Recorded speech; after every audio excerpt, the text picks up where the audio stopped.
Chapter 31, Teacher, I want to show my sword. After half an hour of fighting, the two finally finished drinking the tonic soup made by Lin Fan.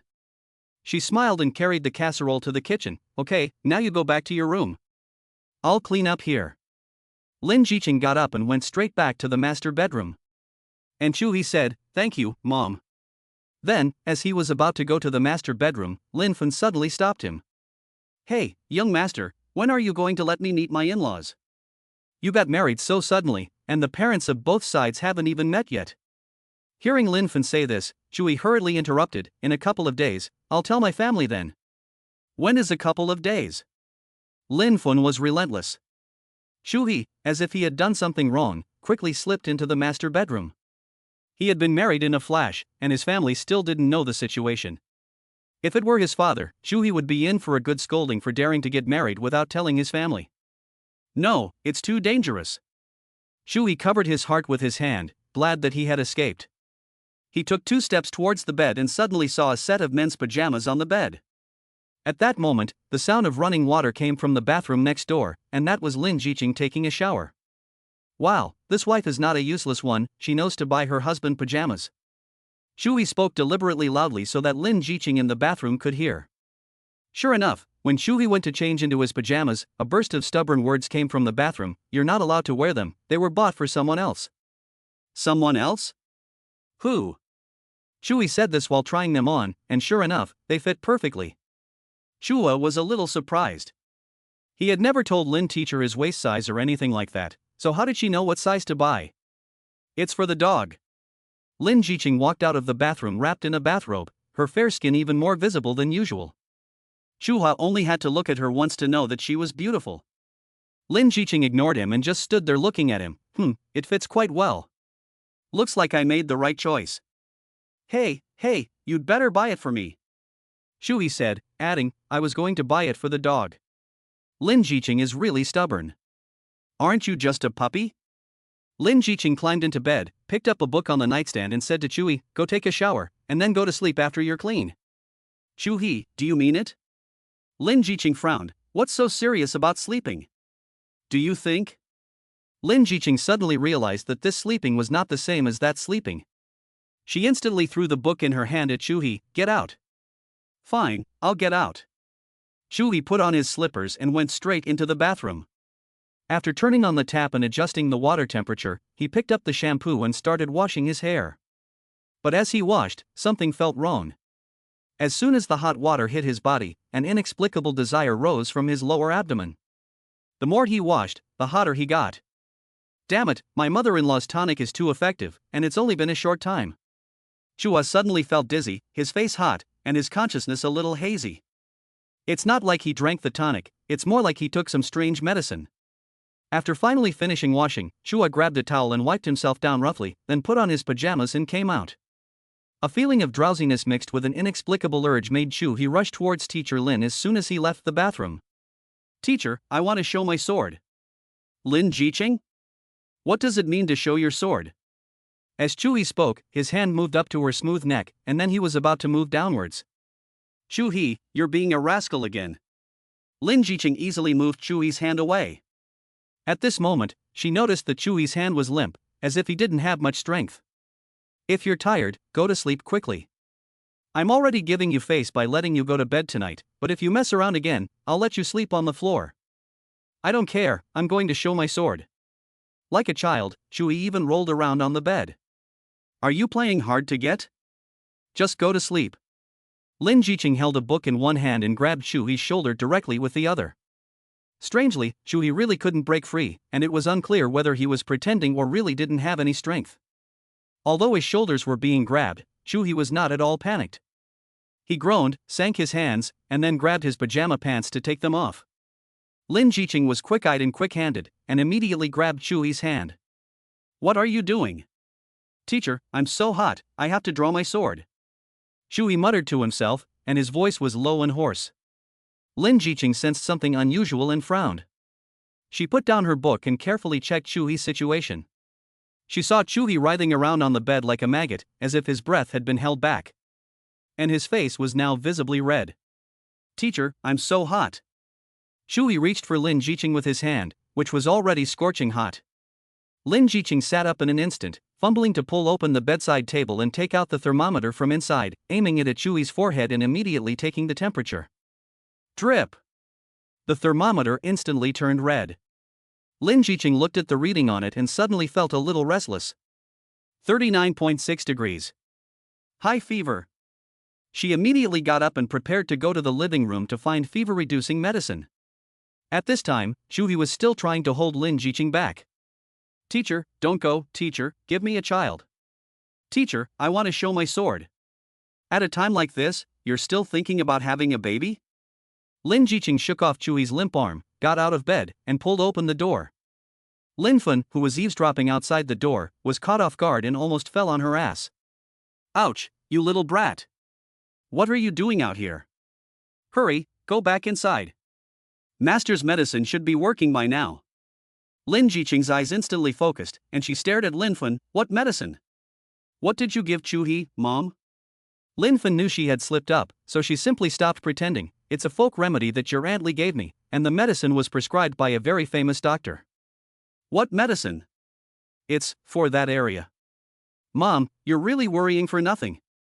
Hearing Linfen's words, Lin Zhiqing instantly flew into a rage. Then, without bothering to get the fever-reducing medicine, she took a coat from the living room and returned to the master bedroom. Linfen was unaware of what had happened and just continued to argue with her daughter. I'm worrying myself sick. You ungrateful brat, I'm only trying to help you have a baby. Lin Zhiqing ignored Linfen and struggled to help Chu He up from the bed. At the moment, he was still grunting, but it was impossible to hear what he was saying. What are you doing? What's wrong with my husband? Linfen realized something was wrong only then and rushed over. High fever, 39.6 degrees. I guess he took too many different medicines. Oh dear, how could this happen? I just added a little to the tonic as the doctor said. How could this happen? Seeing Chu He in this condition, Linfen panicked too. Lin Zhiqing shouted, call 120 quickly. You can't recklessly lower the fever without knowing the situation, you have to take him to the emergency room first. Chapter 32, A Carefree Day Served by Teacher Lin. How can you take medicine indiscriminately? In the emergency department of Linqing First Hospital, a middle-aged doctor in a white coat was scolding Lin Zhiqing and Linfen. This time it was sent in time. The patient will have his stomach washed and drip infusion will be started. He will be kept under observation overnight. If there is nothing wrong, he can go home in the morning. Thank you, doctor. Hearing that there was no major problem, Linfen hurriedly thanked the doctor. The male doctor scowled, scribbled down several types of medicine on a list and handed it to Lin Zhiqing. Your mother is old, you need to keep an eye on her. Your husband looks quite young, what's the point of feeding him that kind of medicine? Besides, you didn't buy the medicine at a pharmacy, but instead trusted some crooked method. You must never do that again. Lin Zhiqing's eyes had already turned red. After bowing slightly, she quickly took the doctor's prescription and went to fetch the medicine for Chu He. Half an hour later, Chu He, who had just had his stomach pumped, looked as if he had lost his spirit. He was helped out of the stomach pumping room by a nurse. Lin Zhiqing quickly took him from the nurse. The nurse emphasized, the patient has just had his stomach pumped and is still very weak, so you must take good care of him. The ward is a bit crowded right now, so the director said you should go sit over there and wait for your floor to be set up. If there is an empty bed, we will let you know. Lin Zhiqing nodded, took Chu He's arm, and sat him in the lounge next to her. The nurse set up his floor. Chu He's lips were already turning pale from weakness. He trembled and rested his head on Lin's shoulder. He whimpered. Seeing Chu He like this, Lin Zhiqing, who had been feeling so much pain, suddenly smiled again. Are you still going to show your sword, Chu He? It's not shining anymore. Chu He said with a weak voice, if it wasn't for our mother, why would she drug me? I'm young and strong, it would be easy for me to defeat you, why would I need drugs? Upon hearing this, Lin Zhiqing immediately pulled her shoulder away. What did you say? No, teacher, I'm dizzy, let me rest my head on your shoulder. Seeing Chu He's pitiful appearance, Lin Zhiqing let him lean on her again. Did our mother go back? Chu He asked. Yes, she's gone. She's just causing trouble here, so she'd better go home and sleep. Are you hungry? Lin Zhiqing asked Chu He, and when she turned her head, she saw that Chu He had fallen asleep on her shoulder. This kid. Lin Zhiqing supported his head with her hand and then got up to adjust the drip speed for Chu He. Looking at Chu He, who had already fallen asleep, Lin Zhiqing muttered, "Looks like I can't go to school tomorrow, so I'll give you a leave." The next morning, Chu He, who had been hooked up to N4 overnight, unsurprisingly had no fever the next morning. But he was still very weak, and even stood trembling. When he was discharged from the hospital, Teacher Lin had to help him, for fear that a gust of wind would blow him away. Back home, Teacher Lin personally peeled fruit for Chu He and served tea and water. Chu He could call Teacher Lin around and live a life as nourishing as a king. But the good times didn't last for more than 2 hours when Professor Wang called. "Chu, where are you? I went to your dormitory to find you, but they said you didn't come back today. What's going on?" "Oh, teacher, I'm sick, and I'm staying at a friend's house." Lin Zhiqing, who had just cut the fruit and arranged it on a plate, stepped into the master bedroom and heard Chu He say the word friend. "Sick? Who's sick?" "Chu He is sick. Where is this child? I hope nothing has happened to him. Maybe I should take him to the hospital, I'm free today anyway." When Chu He said he was sick, a bunch of voices, both male and female, all of Chu He's teachers, instantly came over the phone. This is the helplessness of having only one student in a profession. Usually, when you're not sick, you can't even lie about not going to class. "Chu, how are you feeling? Have you seen a doctor yet?" Professor Wang's voice came through again. Chu hurriedly replied, "Professor, my friend took me to the doctor. It's just a cold, I'm fine." On the phone, Professor Wang let out a visible breath, as if he was talking to someone next to him. He said he had seen a doctor. That's good, that's good. Okay, then rest well. I was going to discuss with you today about publishing your paper." "Me, publish a paper?" Chua was a little surprised. Although he had mentioned a new theory in paleontology, if he really wanted to complete it, he would have to conduct experiments in earnest. This was a painstaking task. Lin Zhiqing at the door also frowned and whispered, "Little rascal, you're bragging. How can a freshman publish a paper?" "Yes, let's talk when you're feeling better. Goodbye." Out of concern for Chui's health, Professor Wang didn't bother him anymore and hung up directly. "Sigh, publishing a paper as a freshman, isn't this forcing me to become famous?" Chu He was troubled by his own talent. Although he obtained the knowledge by using the cheat of memory, in this world, others would have to think that it was his talent. After hanging up the phone, Lin Zhiqing carried a fruit plate into the room and slammed it down, making a popping sound. "Why are you doing that, teacher? How can you scare your patient like that? Who's your teacher? I'm not just your friend?" Seeing Lin Zhiqing's sullen expression, Chu He winked and suddenly started laughing. "Oh, teacher, you're jealous because of my title." "Who's jealous?" Lin Zhiqing turned her back.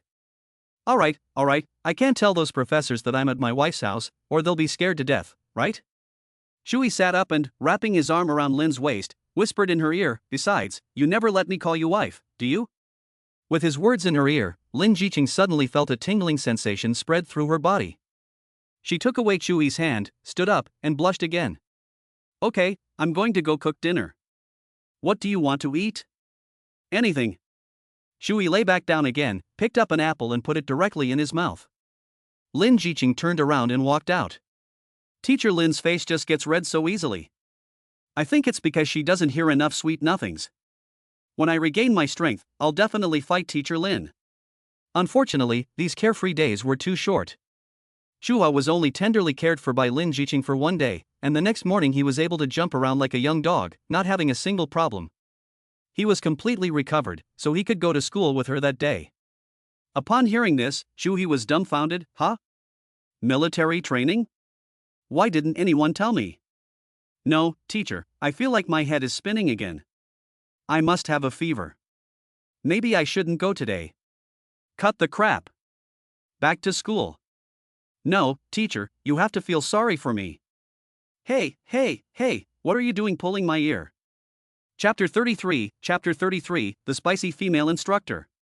The playground of Shanghai Geological University. Chua, who had just changed into his military uniform, arrived late.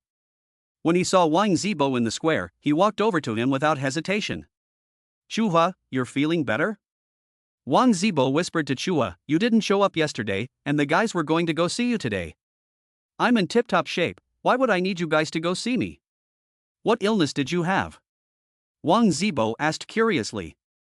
Although he had chatted with Chu He on WeChat yesterday, he still refused to say what illness he had. It was nothing serious, food poisoning. The doctor said I got it from eating snail noodles. Holy cow, really? Wang Zibo looked surprised. Then I ate it too, is it okay? Your mouth is directly connected to your large intestine, so after you eat it, you just poop it out, so what could possibly happen? Phew, that's good. No, brother Chu, who are you talking about whose mouth is directly connected to his large intestine? The crowd clamored and argued until the sound of the loudspeaker on the podium of the playground came on, and the voices of the crowd died down. Principal Zhang is going to speak. Hey, hey! On the podium, an old man with a bit of a bald head took a speech and, after testing the sound, began his speech. First of all, welcome to the big family of our University of Geology. Our University of Geology has a long history, many famous people, and the level of the courses is also among the best in the country. The freshmen in the audience had long since become bored with these speeches after years of primary, middle, and high school. People started whispering again after just a few sentences. Soon, a team of people marching in step came in through the side entrance of the playground. They were all wearing camouflage uniforms and military caps, and looked like the freshman instructors for this military training. In the ranks, Kong Deyong first noticed that there was a beautiful woman among the instructors, and then he immediately called out to Chu He and the others, hey, look at the third instructor, she's a beauty. Wang Zibo glanced at her and exclaimed in surprise, it really is. The short-haired beauty has such fair skin, she's even more attractive than the upper instructors. She'll give us 2 days of military training and we won't even get a tan. God bless, let this beautiful instructor teach us. Before anything had even happened, Sun Dajing started acting confused. Don't pray for it, just teach us. Chu He said. Chu Ge, how do you know? Chu He gave Wang Zibo a look, you're stupid, the order in which the instructors stand now is the order in which they will manage the class in the future. Counting from east to west, which phalanx are we in? The second one. Chu Ge, you're right. God has answered our prayers. Sun Dajing bowed again, and Chu He kicked him in the butt. Ouch, Chu, what are you doing? You're a university student, you've studied science for more than 10 years, and in the end you're worshipping the heavens, aren't you ashamed? Sun Dajing angrily touched his buttocks, subconsciously taking a step forward, afraid that Chu would kick him again. Okay, we'll now begin assigning instructors. Everyone welcome. While Chu and his 3 friends were discussing, the principal had finished his opening remarks and began assigning instructors. The instructors, who had originally been lined up in one group, trotted up one by one under the command of the chief instructor and stood in front of the class to which they had been assigned. As Chu He had expected, the pretty female instructor was assigned to Geology Class 1. In fact, Chu He belonged to the Department of Paleontology, but since he was the only student in paleontology, when participating in group activities, Chu He was still by default in Geology Class 1. That is, the class of the 3 Wang Zibo. Good. I won't waste everyone's time. We will have a 3-day military training, and after 3 days I want to see the results. The principal walked off the stage. The chief instructor issued an order, all instructors lead their classes to begin training. The beautiful instructor turned around and stared at Geology Class 1. There were 43 people in Geology Class 1, plus Chu He, making 44 people in total. One instructor managing more than 40 people was more than enough. Attention! The female instructor had a very pretty oval face, but her voice was very coarse, like a duck's. The students dared not be negligent, and changed the lax atmosphere, standing up straight with their chests out and stomachs in. The female instructor, wearing boots, walked back and forth in the first row, shouting, from today onwards, I am your instructor. I am in charge of your military training in university. While she was giving a speech, Lin Zhiqing, who had just gone to the office to sign in, walked over from the side with her bag, watching them with her arms folded. Teacher Lin has an ethereal temperament, and her appearance just now attracted the attention of a bunch of classmates. Chu He could not take his eyes off Teacher Lin. Lin Zhiqing warned him with her eyes to train hard, but Chu He seemed unable to understand, and just kept ogling her. Look at me. The female instructor soon noticed Chu He's situation, and a loud yell forcefully drew Chu He's attention back. Wang Zibo whispered, what a beautiful woman, but she has such a voice. Who's talking? Stand out. The female instructor's eyes were like knives, sharp enough to kill. After 3 seconds, no one stepped forward, and the female instructor roared, "You dare to deny it, don't you? I'll count to 3, if no one comes out, everyone will do push-ups. 1. 2. It was me." Wang Zibo couldn't bear the self-condemnation of making everyone else suffer for his mistake. So he immediately stepped forward. "Since you like to talk, you will run 5 laps around the playground. While you're running, sing My Motherland and I." "Ha! 10 laps." Seeing the fierce look on this female devil's face, Zibo didn't dare to argue anymore and had to run around the playground, shouting, "My motherland and I cannot be separated for even a moment." Louder.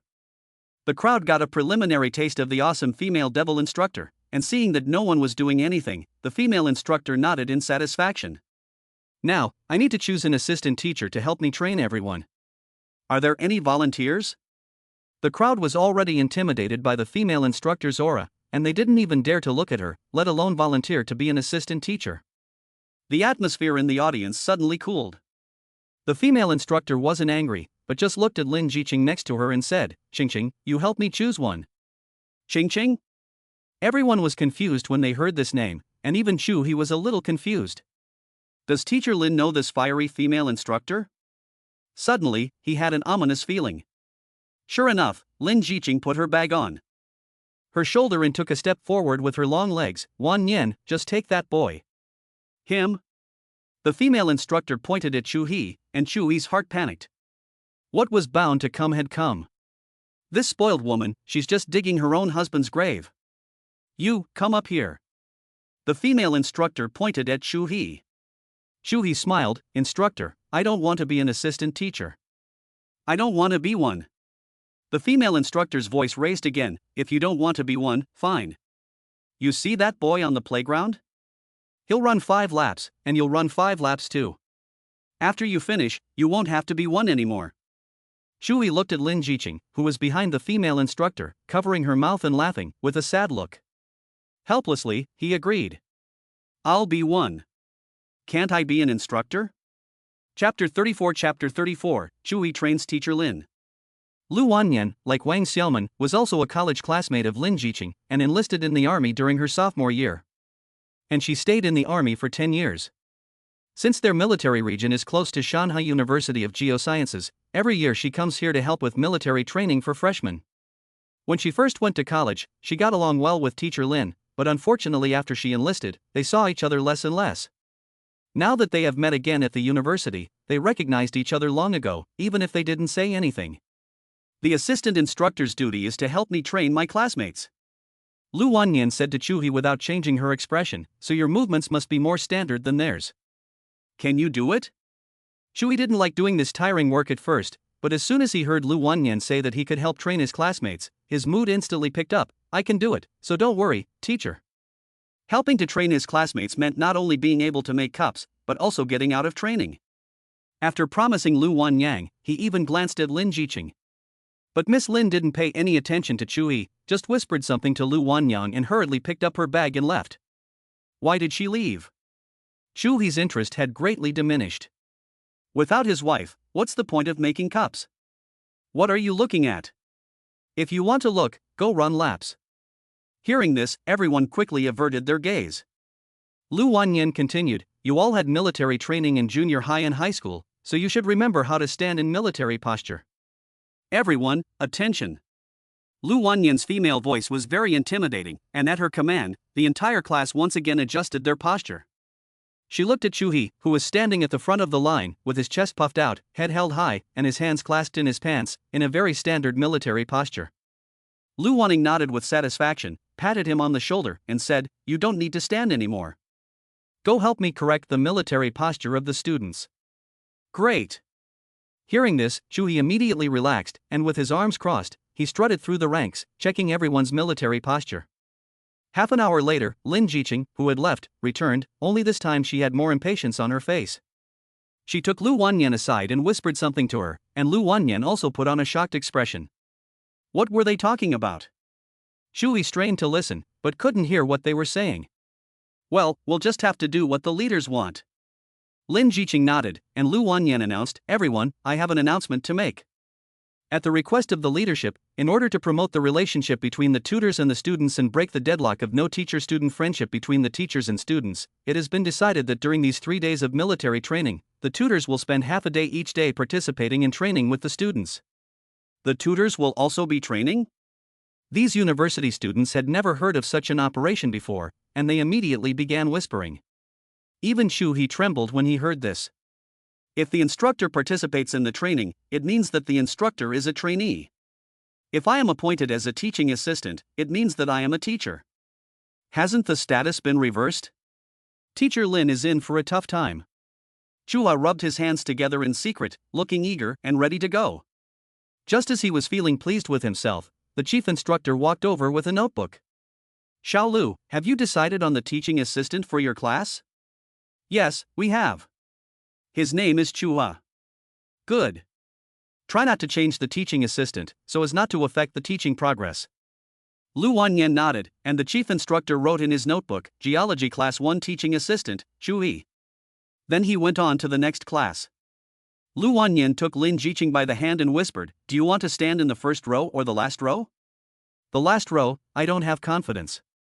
I haven't had military training for many years, and I'll be watched by the students in the first row. Okay, then you stand in a separate row.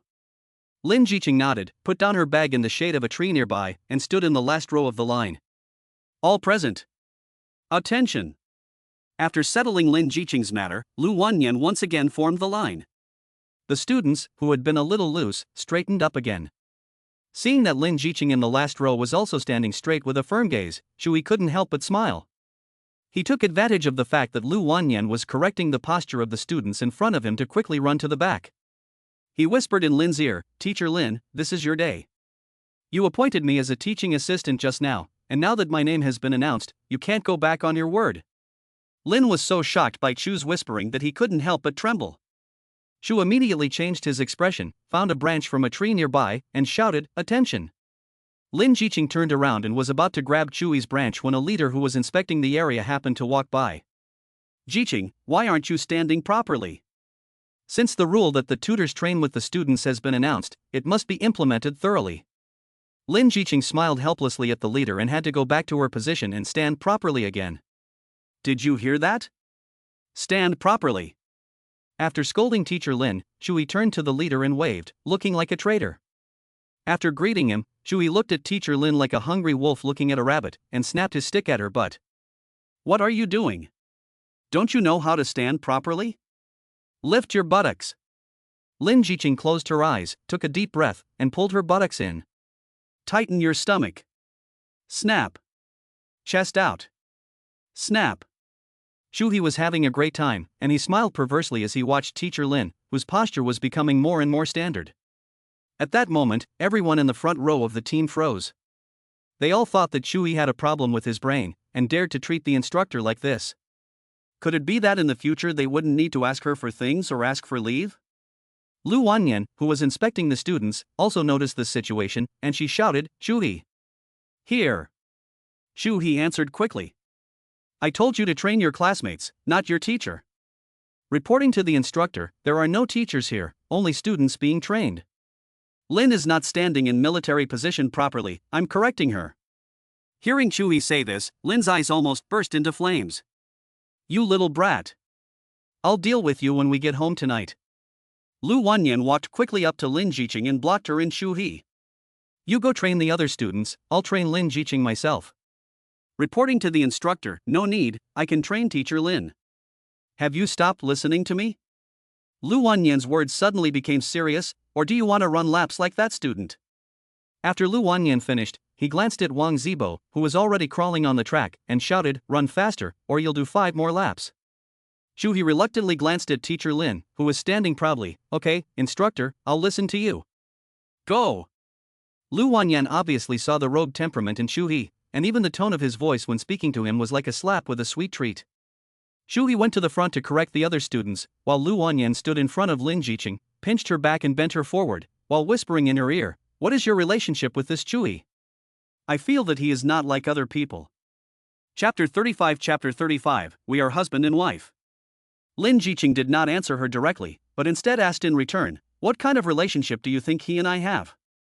Liu Wannian stood in front of Lin Zhiqing and shook her head, wanting to speak but not saying a word. At this moment, Lin Zhiqing suddenly smiled, as if she understood what her former university classmate wanted to say. Are you trying to say a romantic relationship? Lin Zhiqing spoke extremely quietly, so as not to be heard by the other students. Liu Wannian nodded.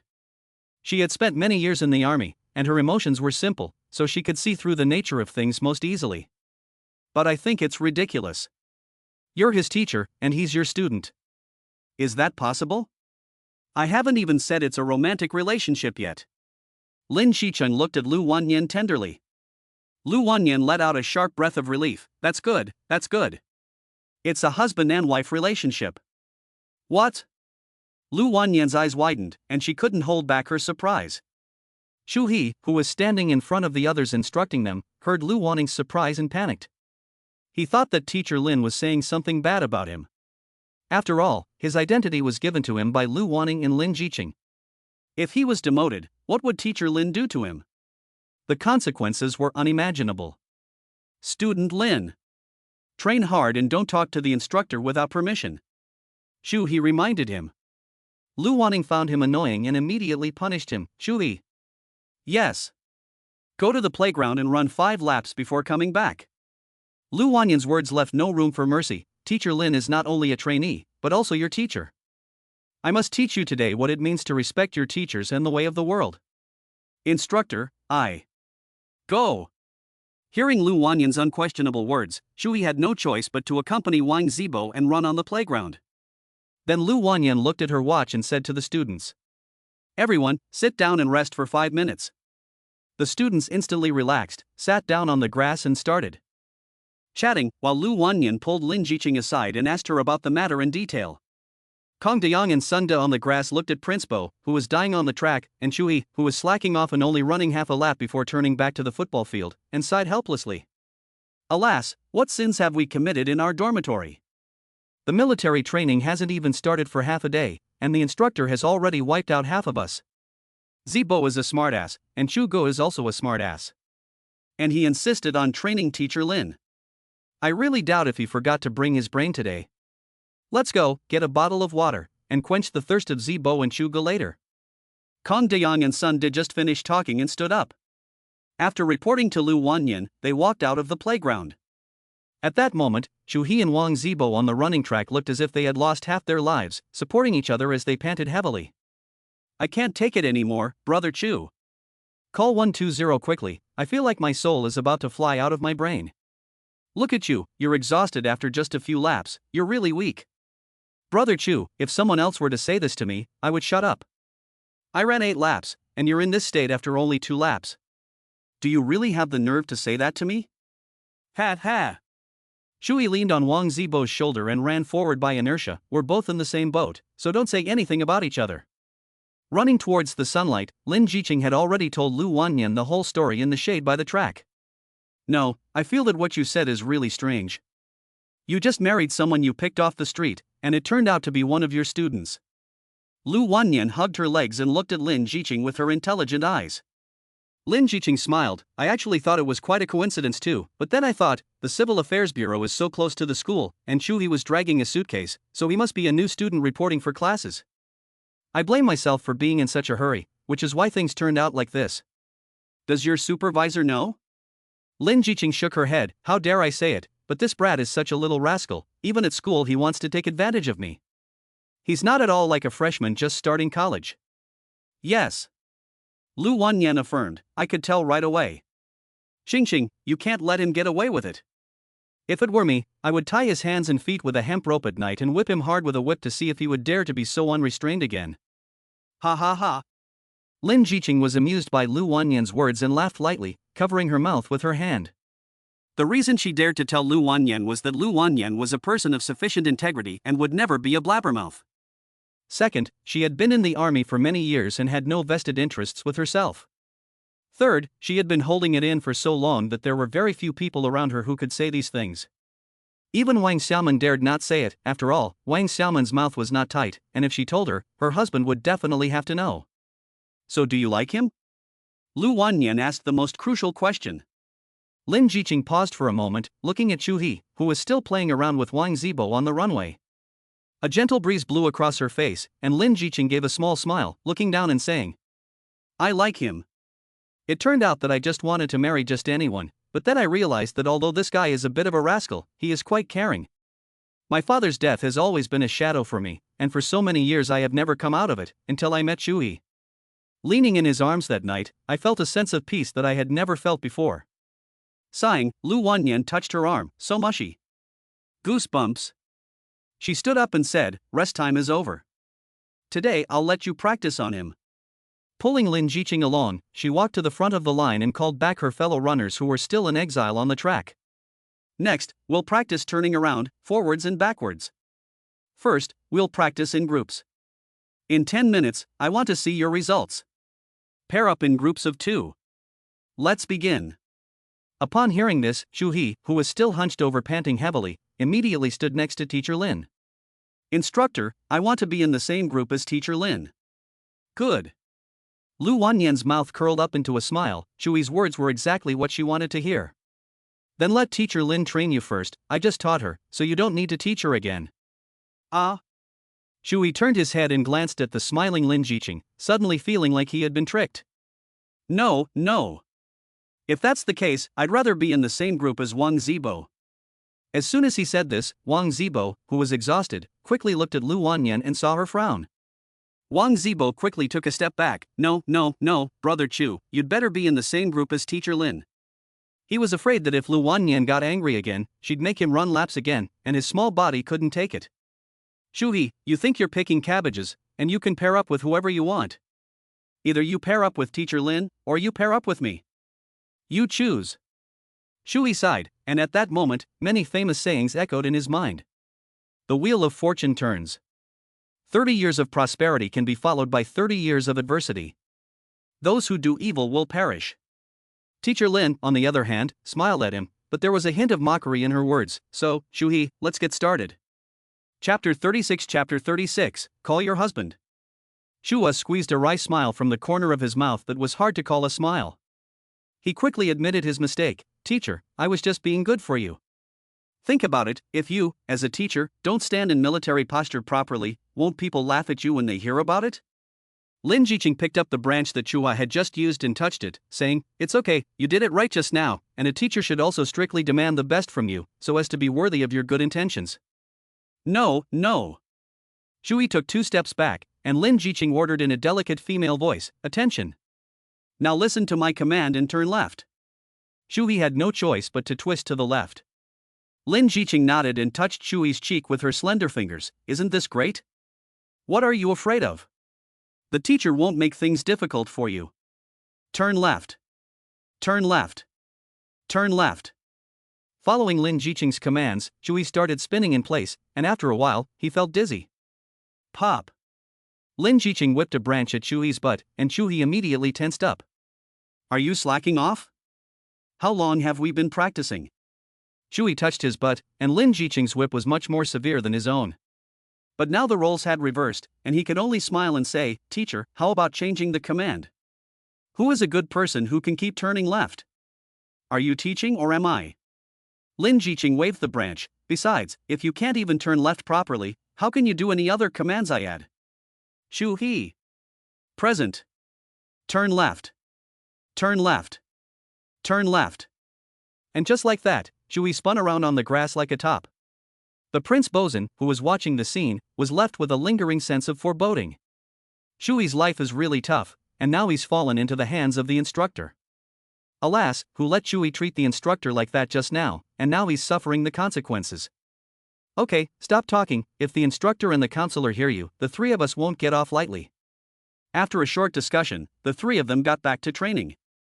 Chu He, on the other hand, had already fallen to the ground and couldn't get up. "Teacher, why are there so many stars in the sky?" Chu He opened his eyes and the whole sky spun around, and when he closed his eyes, he felt the whole world spinning. Seeing the despicable Chu He like this, Lin Zhiqing turned around and smiled, then crouched down and looked at Chu He. "Is that it? We still have 3 commands to train." Chu He lay on the grass and played the bad guy. "No more, teacher, I'm dizzy, I need to rest for a while." As he said this, he reached out to touch Lin's thighs. Lin Zhiqing opened Chua's sansushu, lit. Salty Pig's hands, and grabbed his collar, saying, "You're still in the mood for this? I see you're still very much awake. Get up." Chua embraced Lin Zhiqing's legs and whined, "I don't want to. I'm dizzy." At this moment, everyone's attention turned to this side. Holy shit, this kid is hugging teacher Lin's legs. Shameless. How can he hug my goddess? Damn, is there anyone to pull him up? Is no one going to do anything? As everyone was in a state of shock, Liu Wannian once again noticed the situation. She walked over quickly and picked up Chu He like she was picking up a little chicken. "What are you doing? You want to play dead, teacher? Haven't you run enough yet?" The unruly Chu He immediately stopped his nonsense when he saw Liu Wannian and stood up straight again. After suppressing Chu He, Liu Wannian handed over the right to dispose of the matter to Lin Zhiqing. "Teacher Lin, you continue with the training, I'll go and check on someone else." Liu Wannian winked at Lin Zhiqing, who nodded slightly. Chu He. Present. Turn right. Turn right. Turn right. After being trained like this for a whole day, the painful first day of military training was finally over. The aggrieved Chu He leaned against Lin's passenger seat, sullen and unhappy, as if he had suffered a great humiliation. "I'm going home to tell my mom, you dare to treat me like this at school, just wait to be punished by my mom." Lin Zhiqing turned her head and glanced at Chu He, who looked like a little wife, and couldn't help but laugh. "My mom isn't coming today, so you can't possibly think about complaining." "What? You've already made arrangements, haven't you?"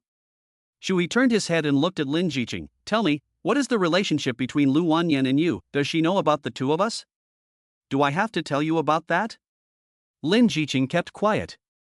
"You can say what you like, don't think that I won't punish you if you don't tell me. When we get home tonight, I'll show you what I'll do to you," Chu He said firmly. "Punish me?" Lin Zhiqing glanced at the trunk with the corner of her eye. "Do you know what's in there?" "What is it?" "A teaching cane, especially for you." "Damn it. I was just kidding, but you're really trying to murder your husband." Wannian said that a smooth talker like you should be hung up and beaten severely. Upon hearing this, Chu He panicked completely. That teaching cane is very thick, and whoever gets hit knows what it feels like. If I really get hung up and beaten, I'll lose a layer of skin. Chu He quickly forced a smile. "Teacher, I was joking, and you were joking too, right?" "No, I'm serious. You can check the trunk later to see if there's a teaching rod." Chu He sighed and sat in his seat with no desire to live. Then, as if suddenly making up his mind, he began to launch a fierce attack on Lin Zhiqing. "What are you doing touching my waist? I'm driving, hey." Chu He's hands began to get restless. "I'm going to get a beating anyway, so I might as well have some fun before I die." "You little rascal, let go." Lin Zhiqing was concentrating on driving and couldn't spare a hand to deal with Chu He. "My legs are so weak," said Chu He. "How dare you?" "Okay, I'm not holding the ruler anymore, okay?" "You say you're not holding it, but I was scared, so whose fault is it?" Chu He obviously wasn't buying it. "Let go. Just please let go, okay?" "No, say husband." This was too much. Lin Zhiqing resolutely refused to say the word husband. Chu He then pinched Lin Zhiqing's waist with his hand. "It tickles. Stop it. Call it out. If you don't call it out, I'm not just going to pinch your waist down there." Chu He gave an evil smile. Lin Zhiqing mumbled, and before she could call out husband, her face turned red. "Forget it, I'd better just." Chu He's hand became restless. "Husband." Lin Zhiqing whispered, afraid that Chu He would do something reckless. "What? You're not loud enough." Chua laughed, as if he hadn't heard, and threatened to make Lin Zhiqing say it again. "If you keep doing that, I won't take you to the buffet. Eating at the buffet is one thing, but changing your mind is another. I don't have that much patience, whether you scream or not." "Hubby." Lin Zhiqing knew that this little rascal, Chua, would never give up until he got what he wanted, so she simply let out a scream. Chu He smiled, withdrew his hand, pinched Lin's face. "Hey, you can scream, honey. I'm in a good mood, so I'll let you off. You little brat." Chapter 37, An angry Chu He finished eating the seafood buffet. Chu He, who had returned home, burped, rubbed his round belly, and then collapsed on the sofa to watch TV. However, after eating, Teacher Lin was very strange. She even went so far as to go into the house and lock the door behind her. If she wasn't going to let herself in to go to bed, there was no need to lock the door so early. Chu He shook his head and watched the animal world on TV. Just as he was engrossed in watching TV, the door to the master bedroom opened. Teacher Lin was wearing black leather clothing, her breasts half exposed, and below, she was wearing an ultra-short leather pants and an extra-long black silk. A pair of 5-centimeter high heels further accentuated the length of her legs. She moved imperceptibly behind Chu He and patted his shoulder. Chu He turned his head and saw Teacher Lin's impressive figure wrapped in leather and black silk. Instantly, his head grew hot and blood flowed from his nose. Teacher, hey, what are you doing? Do you want to play a game? Chu He raised his hands and closed his eyes, saying, I'm ready. Lin Zhiqing pulled out a section of toilet paper and helped Chu He wipe away the nose blood. Today, Wannian told me to punish you properly. But after thinking about it, I decided to give you another chance. You must promise not to touch me again, or else. Or else what? Chu He stared at Lin Zhiqing's outfit and didn't even have time to pay attention to what Miss Lin was saying. As soon as she saw Chu He's usual carefree attitude, Lin Zhiqing became irritated. I think Wannian is right. Using words to influence you, a little hooligan like you, is absolutely not going to work. Lin Zhiqing made her point clear, then picked up the broom next to her and chased after Chu He. Teacher, what are you doing? How can you hit someone who was supposed to set a good example? Besides, dressing like that and hitting people ruins the mood. Of course Chu He refused to give in. While verbally restraining Lin Zhiqing, he started running around the sofa. Stop right there. If you're so capable, don't run. If you're so capable, don't chase me. Chu He and Lin Zhiqing stood on either side of the sofa, one dodging and the other chasing. But Chu He was obsessed with sex, and he only cared about observing Lin Zhiqing's figure, so he was caught by Lin Zhiqing's trick. Don't move. Lin Zhiqing, I'm sorry, I'll listen to whatever you say from now on. It's too late. The next morning, Lin Zhiqing, who had got up early, heard sobs as soon as she opened her eyes. Putting on her slippers, she went to the second bedroom and saw Chu He leaning against the corner of the wall, looking like a young wife who had suffered a lot. Seeing Chu He like this, Lin Zhiqing couldn't help but mock, Young wife, do you want breakfast? I'll go buy it for you. Chu He turned away with a pout on his face, looking even more aggrieved, mumbling, You're heartless, I just wanted to make out with my own wife, is that wrong? I've been punished so cruelly, where is justice? Lin Zhiqing walked over to Chu He with a smile, patted him on the shoulder and said, Don't worry, I know how to strike a balance, it won't affect your training today. What's the big deal if you know how to strike a balance? It's not like I'm the one who's going to feel the pain. I'm tired, just go. You can't even coax me like that, what do you want? What? Chu He said, This is domestic violence. I'll sue for sure. Unless you wear the same outfit as last night and give me a kiss, I'll forgive you. Great. Lin Zhiqing unexpectedly did not refuse. Chu He immediately got up and asked in surprise, Really? I knew it, you have to give a sweet reward after a slap. But that outfit includes a teaching cane, so you decide for yourself. Damn it. Chu He shrunk into a corner again, Just go, I want to break up with you. The couple may have been fighting, but they still had to get things done. However, Chu He, who had just gotten on the school bus, didn't say a word to Lin Zhiqing and just stared ahead with his arms folded. He looked very angry. No matter how Lin Zhiqing assured him that she wouldn't bully him anymore, he slammed the bus door shut when they arrived at the stop to express his dissatisfaction. Was he really that angry? She would have to spend some time soothing him. Lin Zhiqing shook her head and then drove into the school. As soon as she parked the car, she ran into Wang Xiaoman. Wang Xiaoman was still looking surprised and told Lin Zhiqing that she had met Liu Wannian. But Lin Zhiqing didn't have time to talk to Wang Xiaoman about Liu Wannian at this time. All she could think about was how to appease her little husband, Chu He. She had treated him badly before to make him wary of her, but the two of them couldn't keep on having a cold war. Lin Zhiqing was sullen and her face was cold. What's wrong? I said that Liu Wannian, you're not in a good mood. Didn't you have a good relationship with her in college? Lin Zhiqing muttered, I saw her yesterday morning. Ah, no wonder you're not surprised. What's wrong with you, you're not in a good mood. Xiaoman, you said I made someone angry. How can I make him happy again? Who? A man or a woman? It can't be your boyfriend, can it? You're not being very nice, keeping a boyfriend from me. Lin Zhiqing didn't have time for that, and asked seriously, I'm asking how to make him feel better. Then you have to tell me why he's angry, so I can tell you how to make him feel better. Just. I beat him up. Lin Zhiqing felt a little embarrassed. What? Wang Xiaoman looked incredulous. Why did you beat him up? Because he often acts like a pervert towards me and touches me. Isn't it normal for men to be lustful? How did you beat him up, anyway? With the teaching cane you gave me. What else would I use, my hands? Serves you right. I gave you the teaching cane so you could be a good teacher, but you used it on a man. You beat him up and then you don't let him get angry? Okay, Xiaoman, I was wrong. Tell me what I can do to make him forgive me. Wang Xiaoman looked at Lin Zhiqing, who looked a little silly, and then whispered something in her ear, and Lin Zhiqing blushed instantly. Do you have to do it like this? What else can I do? Won't I have to take this beating for nothing?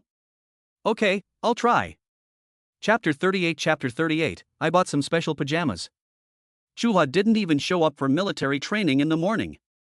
Lin Zhiqing sent him a message but he didn't reply, so she had to turn to Chu He's professional teacher to ask about the situation. Professor Wang told Lin Zhiqing that Chu He was doing an experiment with him, and since the experiment was quite important, Chu He couldn't go to military training in the morning. Lin Zhiqing was still worried and asked about Chu He's mood. When Professor Wang said that Chu He's mood was quite stable, Lin Zhiqing finally let go of her worries. Rotten brat, can't I make it up to you tonight? Lin Zhiqing said this and then returned to her office. She still had classes in the morning and other tasks as a tutor, so she was already short on time, and now she had to accompany the students in military training. What a tired day. On the other side, Chu He, sitting in the office of a group of big shots, crossed his legs like a grandpa and read the message Lin Zhiqing left for him.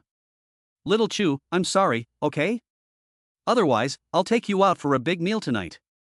I didn't use too much force last night, you don't have to be angry all the time. The advantage of dating an older woman is that she won't get angry like a little girl and try to appease her boyfriend, but instead will find a way to solve the problem.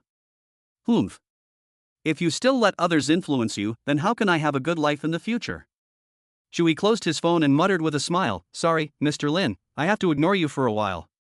Chu He. Just as Chu He was giggling, Professor Wang called out to him. Silly boy, what are you giggling about? Professor Wang said, Zhao Lao is talking to you. Chu He quickly came back to his senses. Oh, I was distracted. Zhao Lao took off his reading glasses and confirmed with Chu He again, You really wrote this yourself, and you didn't copy it from somewhere else? After saying this, Chu He hadn't even opened his mouth to explain, and Professor Wang had already spoken up for him. Zhao Lao, sure, don't worry. Chu He wrote this in front of me, I vouch for him. Zhao's brows were still furrowed. He had worked hard for so many years and believed that he had some talent. He had studied for so many years and had been teaching for no less than 40 years, and he had never seen such a diabolical talent. If any other student had overturned existing theories at the first opportunity, Zhao would have severely reprimanded him. But this boy Chu He had really done it. Although the experiment and conclusions on the A4 paper were written in a cursive hand, Zhao's many years of research experience told him that it was highly likely to be correct. If the correct extinction mechanism is really revealed, then the development of paleontology around the world can advance at least 5 years. Zhao, whose heart was agitated, did not show any excitement on his face in order to prevent Chu He, this demon among geniuses, from becoming too proud. He simply handed the A4 paper to Professors Wang and Liu. In that case, you two should accompany Chu He and do this experiment with him. A month later, there was a seminar in Suzhou, and I took Chu He to go and have a look. Professor Wang took the A4 paper full of Chu He's ideas and glanced at Professor Liu. What kind of treatment is this, for an undergraduate to attend a seminar on cutting-edge theory? Looking down at the A4 paper again, Professor Wang sighed, Alas, I have no choice but to accept. Let's go, I'll go apply for a lab for you. Professor Wang said to Chu He. Chu He asked for leave and said, Teacher, since the university lab has to be applied for a few days anyway, can I go to military training first? Military training? Professor Wang was stunned. I've never heard of a university student liking military training before. Let him go. After all, he will be busy for the rest of his life, so he should seize this time to enjoy his university life. Thank you, Professor Zhao. Chu He didn't wait for the other professors to respond, and walked out of the office, even muttering. I'm afraid you professors will be busy. After all, I still have a lot of theoretical knowledge in my head. and then ran towards the playground. It was already afternoon.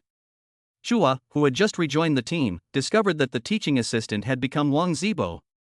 After all, there were only 3 days of military training, and Chu He had asked to be excused for the whole morning, so there was no way the square could do without a teaching assistant for the whole morning. Chu He had only stood in the ranks to replace Wang Zibo for a short while when Lin Zhiqing pulled a small cart of water over.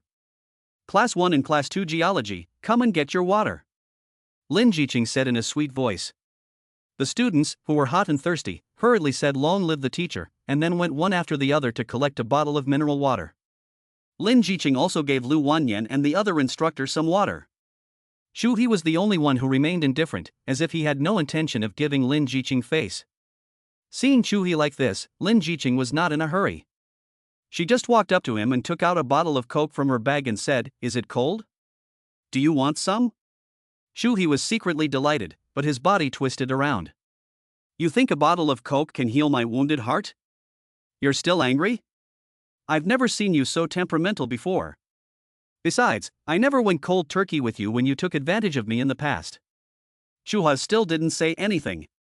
"Fine, you don't want to take the step down, then I won't show you the unusual pajamas I bought tonight." Lin Zhiqing said this and turned her back as well.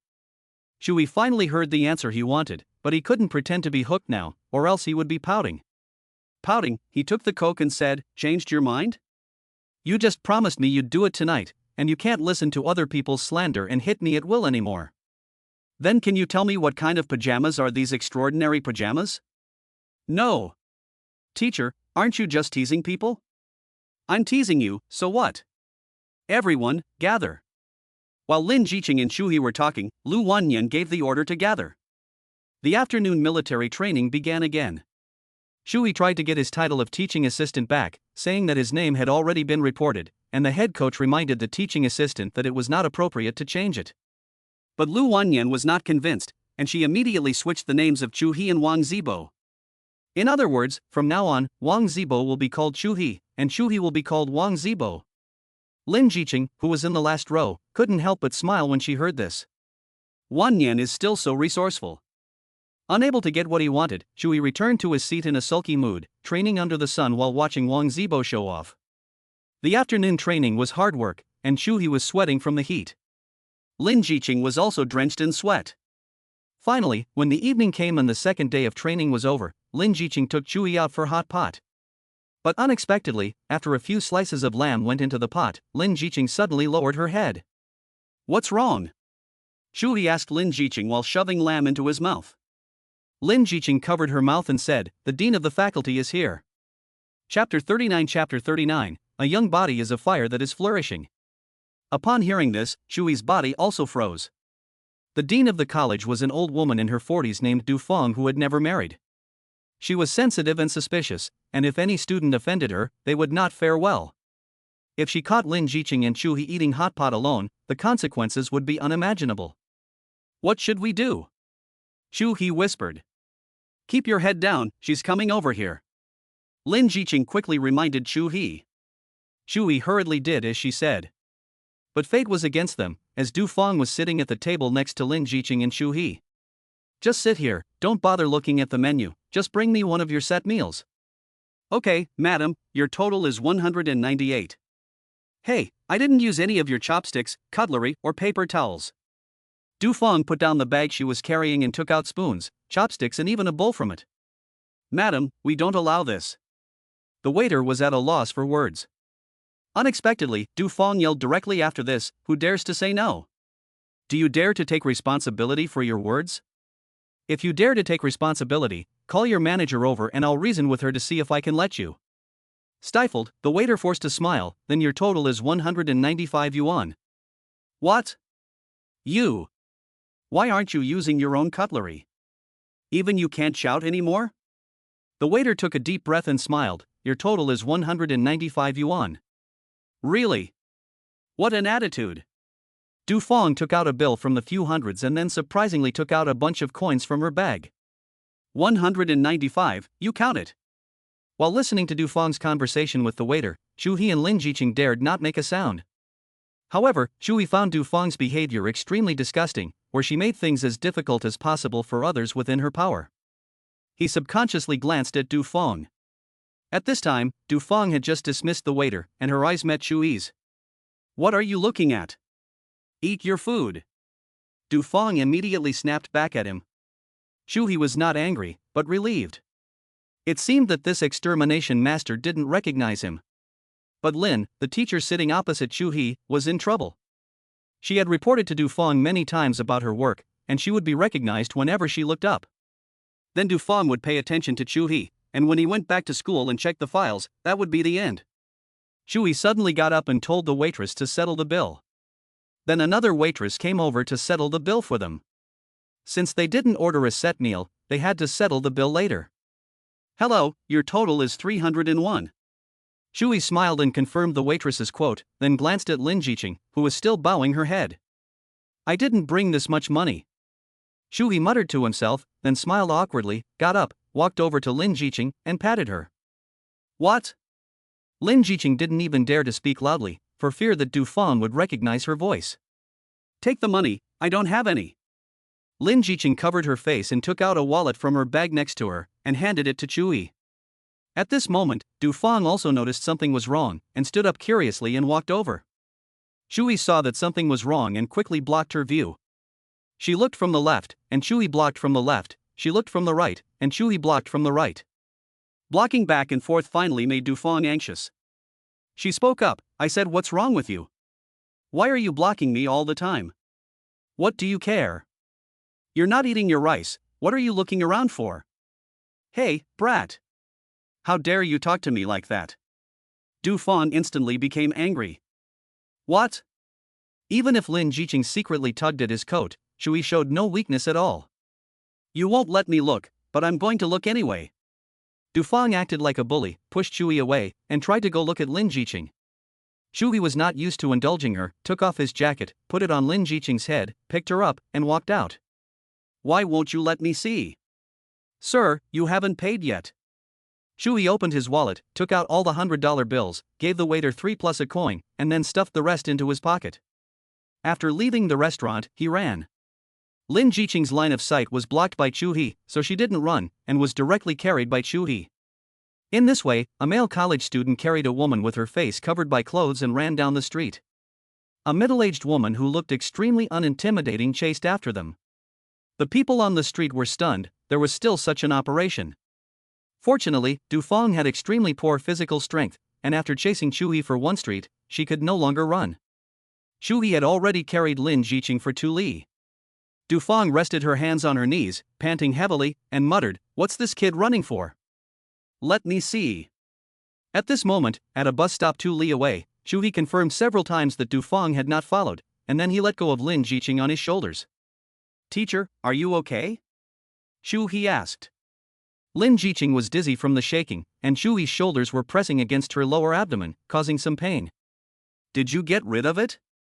she said, covering her stomach. "Of course I got rid of it, who am I?" Chu He panted, his face turning red. Lin Zhiqing questioned, "If you're so good, why couldn't you run 2 laps yesterday?" "I can't tell you that." Chu He looked smug. In fact, he didn't want Liu Wannian to see his true strength, in case he was punished again, it wouldn't just be 5 laps. "Let's go home." "All right." The two of them tiptoed back to the house, making sure that Du Feng was inside having hot pot, before driving home boldly. On the way, Chu He pleaded and threatened, but Lin Zhiqing just wouldn't tell him what kind of pajamas she had bought. When they got home, she locked herself in the master bedroom and wouldn't let Chu He in. But this time, Chu He's curiosity had been completely aroused. He didn't have time to watch TV, so he leaned against the door and listened intently for any noise from inside. "Are you done yet?" "Teacher," Chu He said, leaning against the door. "No." 1 minute later. "What now?" "No." Half an hour later. "What now?" "This shirt is hard to put on, if you keep rushing me, I won't wear it." "Fine, we're both legal, I'm not afraid." "Get out." Lin Zhiqing shouted, and Chu He stopped his lewd behavior of leaning against the door and waited on the sofa, bored. "The shirt is very tight, could it be a bikini?" Chu He's mind made a series of associations, and as a result, unsurprisingly, he got a nosebleed again. Damn, the fire in this young body is just vigorous. He took out a few rolls of toilet paper and wiped the nosebleed. He only heard the door to the master bedroom click. Teacher Lin slowly walked out of the door with a bright red face. Seeing what Teacher Lin was wearing, Chu He, who had just stopped his nosebleed, had an impulse. The nosebleed came back. Damn it! Chapter 40, Good night, little rascal. Lin Zhiqing was wearing a tight one-piece pajama, and it wasn't just any one-piece pajama. It was a one-piece pajama with the image of Ultraman printed on it. Even the indicator light on her chest was glowing white. The tight pajamas showed off Teacher Lin's figure to the fullest. No wonder Chu He couldn't help but have nosebleeds when he looked at her. Who could stand this? Teacher, who told you to play like this? Chu He asked. He knew that the arrogant Teacher Lin would never buy this kind of pajamas without someone's advice. But Lin Zhiqing was determined not to tell Chu He who bought it. She walked slowly over, her feet already completely wrapped in the pajamas. What, I can't dress like this. Lin Zhiqing extended her arm and placed it on Chu He's shoulder. The energy lamp on her chest flickered, and it made Chu He's heart a little panicky. So Chu He directly took the indicator light attached to his chest off and put his arms around Lin's slender waist. Teacher, you know, I always believe in the existence of light. So you're not angry now? Lin Zhiqing asked with big eyes. No, if I'm still angry with you here, Lin, it would be ungrateful of me. After saying that, Chu He directly picked Lin up in his arms. Teacher, it's late at night, let's go rest. Wait a minute, I still have to change out of this. Teacher Lin struggled. Of course Chu He refused. You're just going to change after wearing it for so long. Teacher, aren't you just going to make things easy for me? You have to wear it tonight and sleep in it, and you have to snuggle up to me. No, I don't feel comfortable in this. I don't care, I feel comfortable in it. With that, Chu He threw Teacher Lin onto the bed. He turned off the lights, and the dim moonlight shone through the thin curtains, so that Chu He and Lin Zhiqing could see each other's faces clearly. Teacher, why don't we get married for real? What do you mean by get married for real? We've already been recognized by the law. Legally recognized, but I haven't recognized it yet. What do you mean? What do I mean? Don't you still know, teacher? Have you forgotten what your mother-in-law asked of the two of us? Have you forgotten how I ended up in the hospital? Upon hearing Chu He make such a request again, Lin Zhiqing's head instantly shrunk back into the covers. No, it's not the right time yet. Then when is the right time? Lin, I can't wait.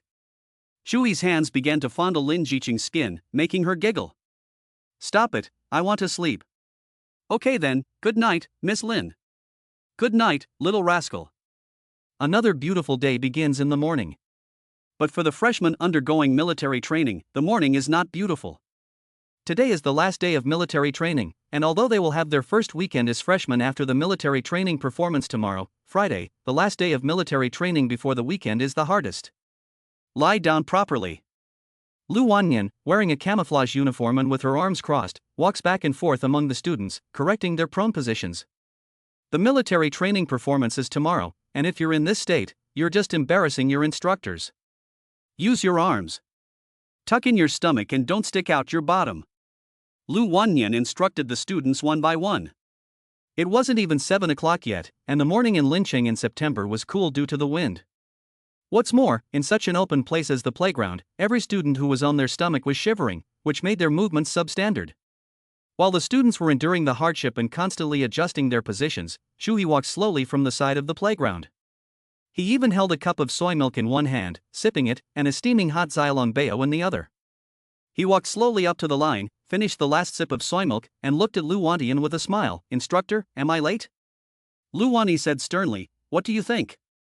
These students have been here on an empty stomach for half an hour, and you're just arriving. Sorry. Chu He explained, I went to help Teacher Lin with something, that's why I'm late. Chu He told a serious lie.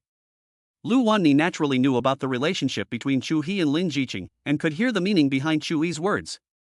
But she deliberately didn't give Chu He any face.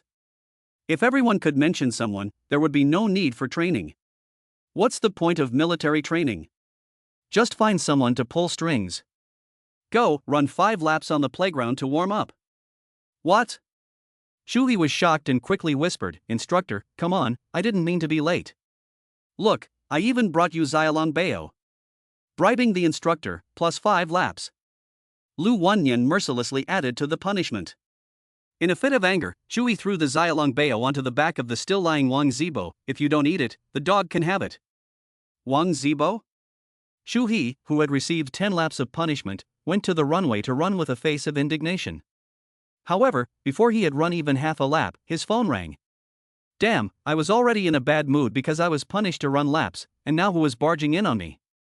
Chu He picked up the phone in a rage, angrily asking, "Who is this? Why are you making harassing phone calls so early in the morning?"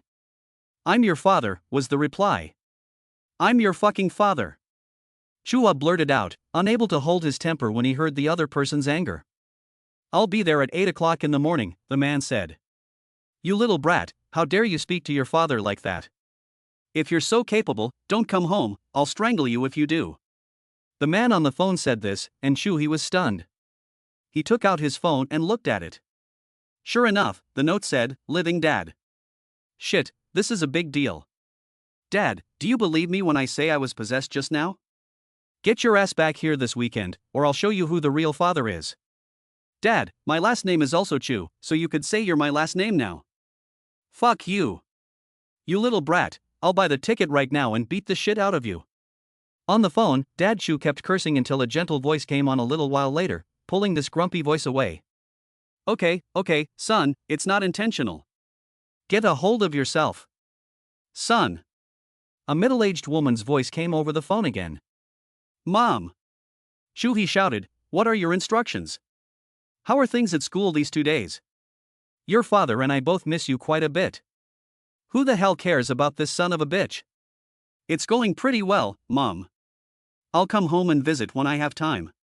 "Great, this weekend. Your father and I have found a girl for you. She's very pretty.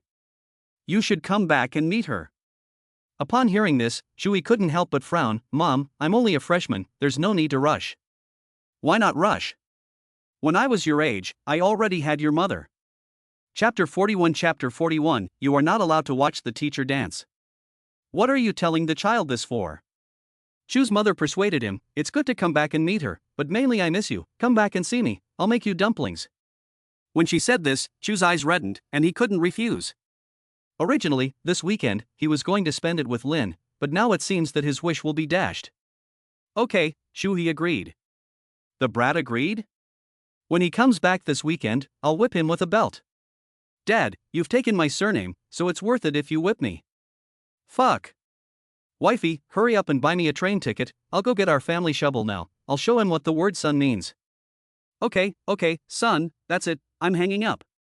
"Great." Chu He said that, and the other end hung up.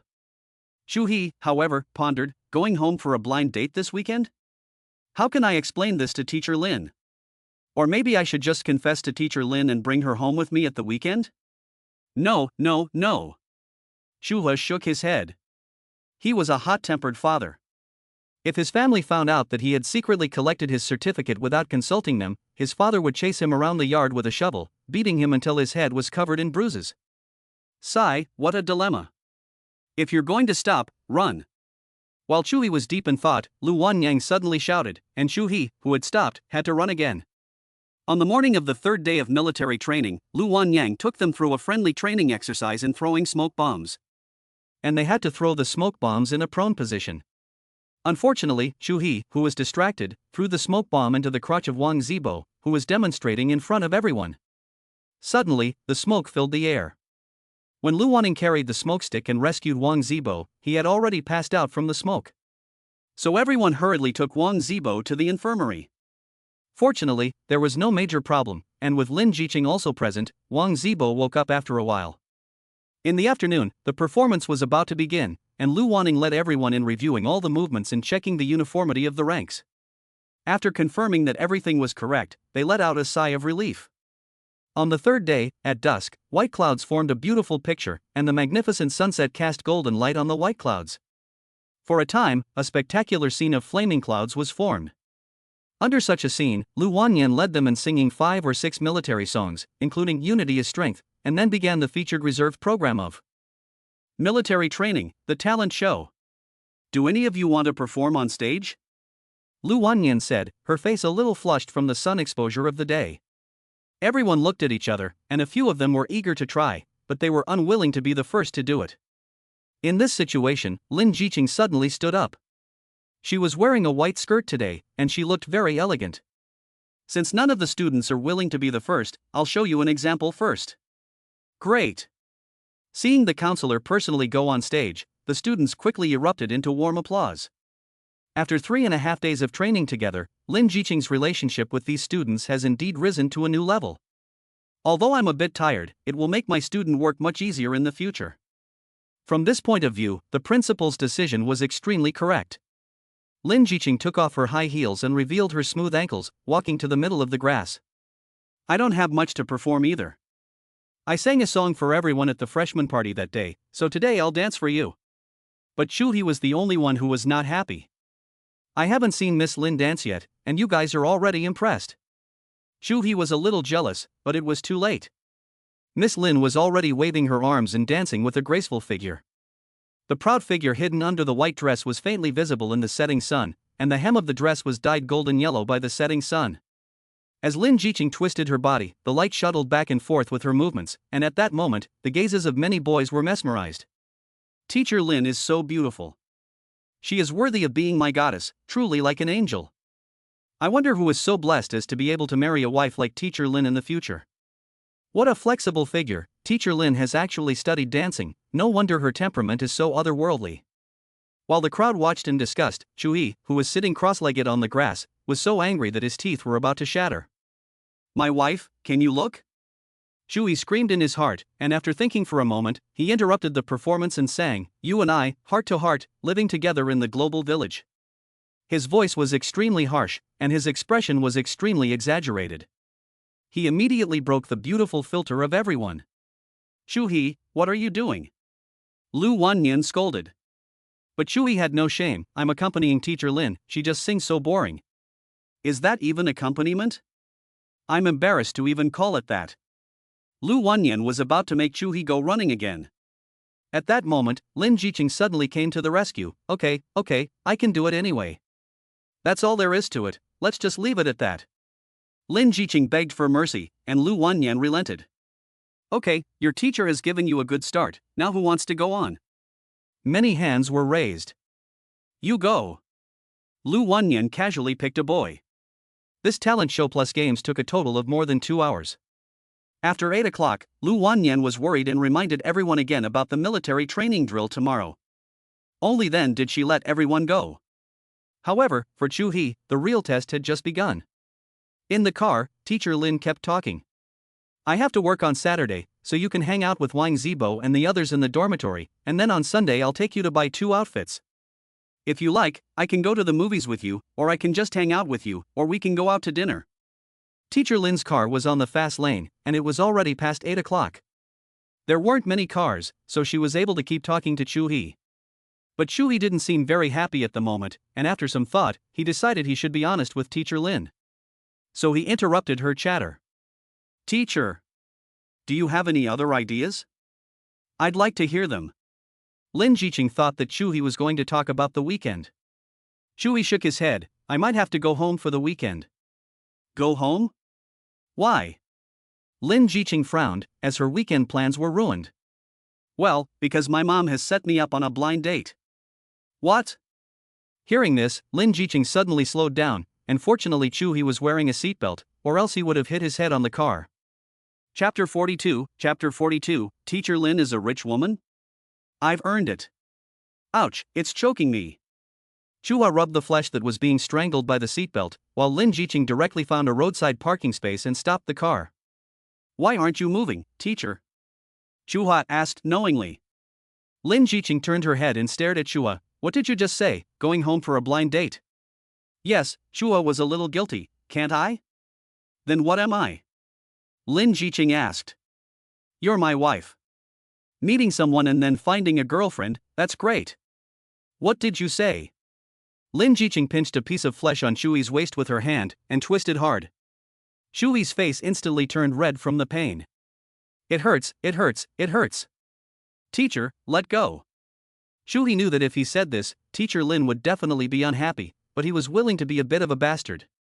Lin Zhiqing's eyes were a little red. After Chu He's continuous offensive over the past few days, she had developed deep feelings for him. After some thought, Lin Zhiqing turned the car around and drove to the supermarket nearby. Then I'll go home with you this weekend and buy some gifts for your aunt and uncle. Just tell them we're married, won't that do? No, that's not possible. Chu He stuttered in shock. Teacher Lin, you don't know my father's temper. If he finds out, you may not see a homie anymore. What if you become a widow? Chu He made a joke to try to lighten the mood. Unexpectedly, Lin Zhiqing still looked serious. So what do you suggest? You go home for a blind date and commit bigamy? No, I'm just going on a blind date. I haven't even met the person yet. Where would I say I'm getting married? Besides, I already have you, Teacher Lin. How could I possibly let anyone else in? Then I'll go back with you. Lin Zhiqing said. Why would you go back? To keep an eye on you. You little rascal, you're seeing everyone with lustful eyes. If I don't keep a close eye on you, what if you fall for someone? Yeah, if I fall for someone, you're finished, teacher. After all, I'm only 18, and you're about to turn 30. Chu He. Lin Zhiqing was really angered by Chu He's words, and immediately stepped on the accelerator, and the car's speed kept rising. No, teacher, I'm just joking, slow down. I feel dizzy, teacher, I really made a mistake. Chu He begged desperately, but Lin Zhiqing didn't slow down at all. Seeing that the car's speed was getting faster and faster, the engine even made a roar. In a hurry, Chu He turned his head and kissed Lin Zhiqing directly on the face. Calm down, teacher, I only love you. It was only after Chu He kissed her on the cheek that Lin's emotions slowly calmed down and the car's speed began to drop. Chu He, who had been on edge, let out a sigh of relief. After all, he had spent so many days with Lin, and this was the first time he had seen her so unstable. The two of them still drove to the supermarket, and Lin Zhiqing insisted on buying things for Chu He's parents.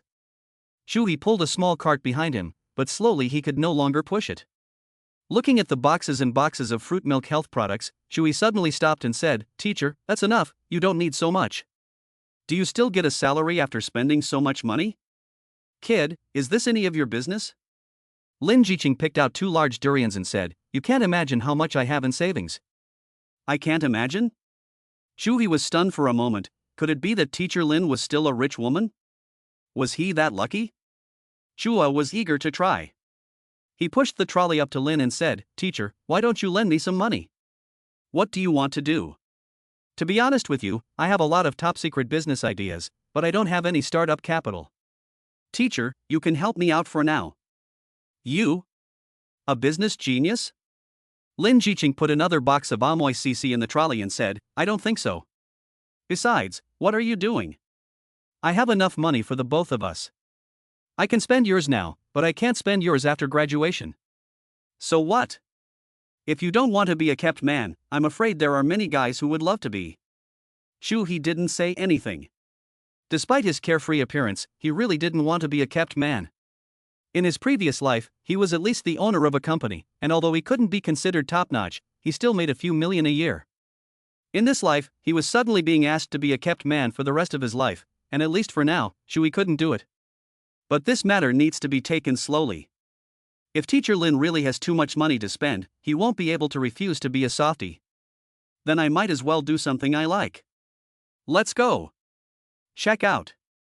Lin Zhiqing patted the cart full of gifts and led Chu He to the checkout. After checking out and carrying a large pile of things home, Lin Zhiqing was very tired. So she told Chu He to just make something to eat. Chu He had no choice but to agree. Yes, my lady, I will prepare a bowl of tomato and egg noodles for you. Teacher Lin was amused by Chu He's performance and laughed. After dinner, the two went to bed early, and once again, Chu He desperately wanted to attack, but Lin Zhiqing refused to let him. They fell asleep soundly half an hour later. The following day, the military training performance was held as scheduled. At 7 a.m., all the freshman phalanxes were already prepared on the playground. The leaders were also seated on the podium. At this time, Chu He, who had just entered the school and returned to the square, still looked carefree. Haven't you all experienced this in junior high and high school? Why do you look like you're facing a major enemy? Chu He was different this time. You were just absent. The principal said during his speech that if any class performed too poorly, the counselor would be transferred from his or her position. What? Chu He frowned and said, What does this have to do with the counselor? It's not the counselor training us. The principal said that the counselor is the sparring partner. The counselor is there to keep everyone in line, but if the students don't practice properly, it means that the counselor is incompetent. What a crooked theory. But a good counselor can still win the title of outstanding counselor and receive a direct bonus of 1,000 yuan. Now it seems a bit more interesting. Chu He stroked his chin. 1,000 yuan is not a lot, but it's exactly the price that teacher Lin paid last night. As the saying goes, you make money while spending money.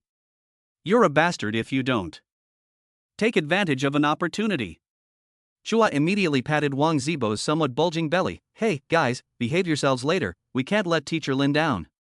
Chu He, didn't you say you were bored? Did I say that?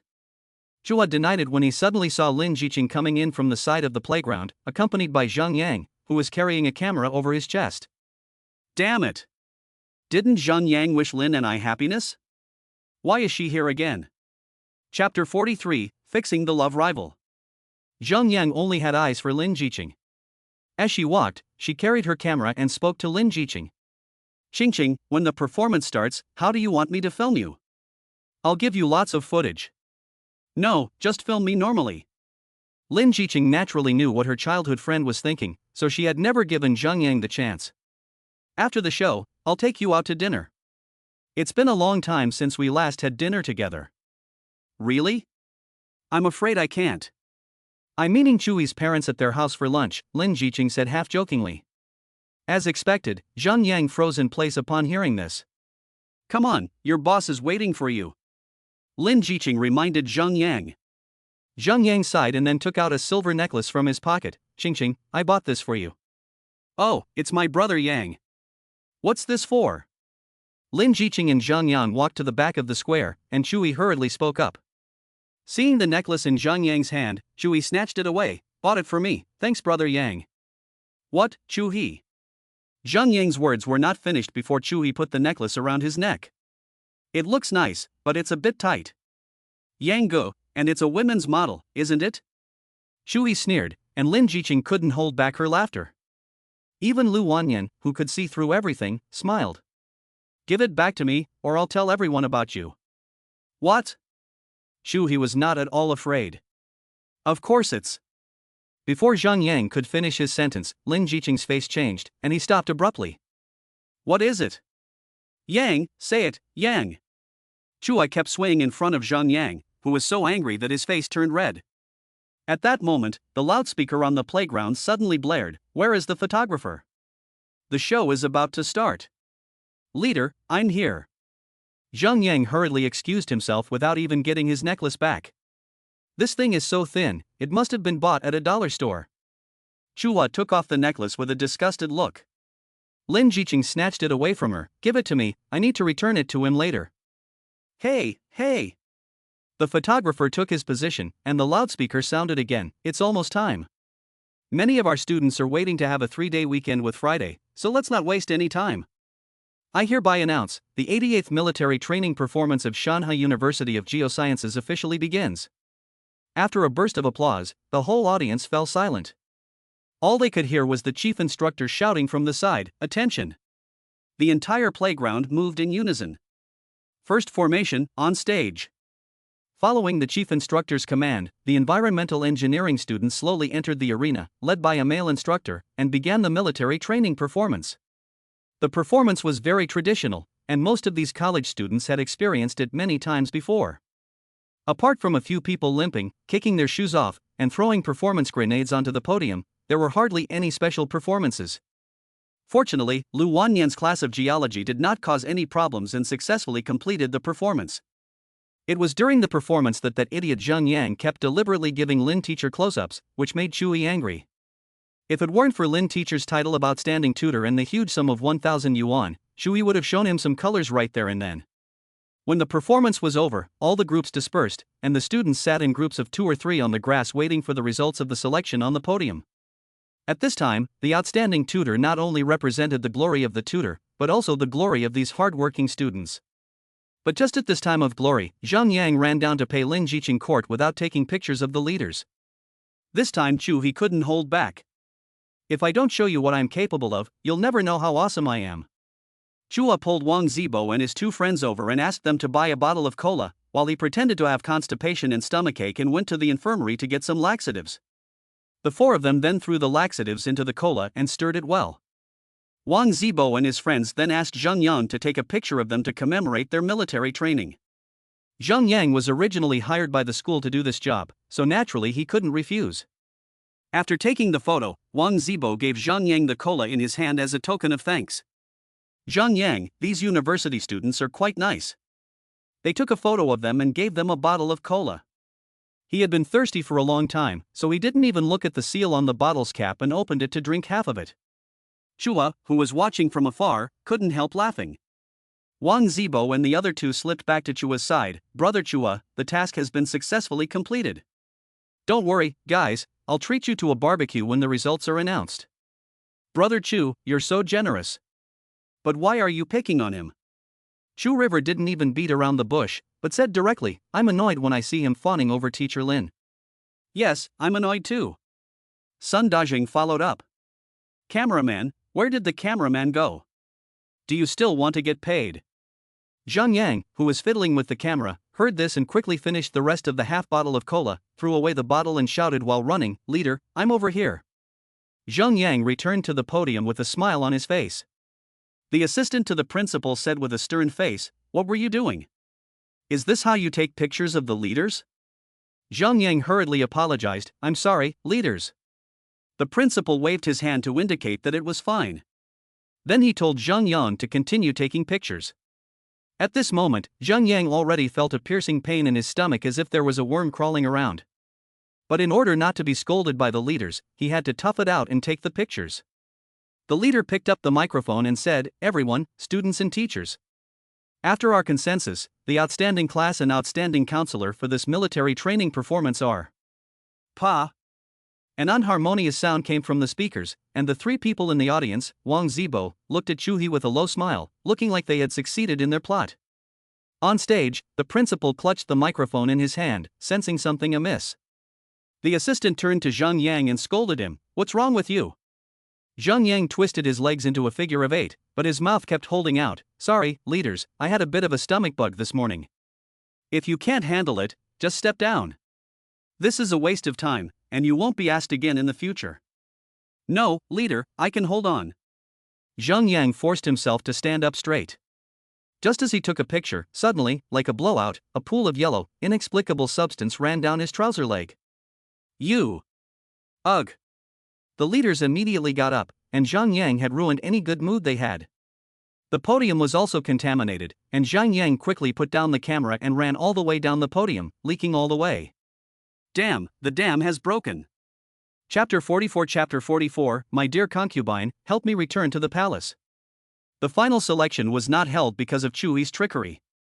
The final selection results were presented in the form of a public notice. The first place for outstanding counselor was Lin Zhiqing, which completely fulfilled Chu He's wish. So at noon, Chu He and Wang Zibo and the others had a great time barbecuing and drinking. Chua thought he had the same level of alcohol tolerance as in his previous life, but after a few glasses of white wine with Wang Zibo and the others, he immediately collapsed and couldn't get up. After being helped back to the dormitory by Wang Zibo and the others to sleep for a while, Chua sneaked out of the dormitory building again and called Lin Zhiqing. At this moment, Wang Zibo and the other two had already drunk themselves into a stupor and fallen asleep. Hello. A gentle female voice came over the phone. Although the students could have a big weekend, Lin Zhiqing still had to continue working. She was filling out forms in her office when she answered Chu He's phone call. I said Xiao Jun, you'd better come and pick up Brother Chu, he's drunk and a bit dizzy. Chu He was talking nonsense while swaying back and forth against the dormitory wall. Lin Zhiqing frowned.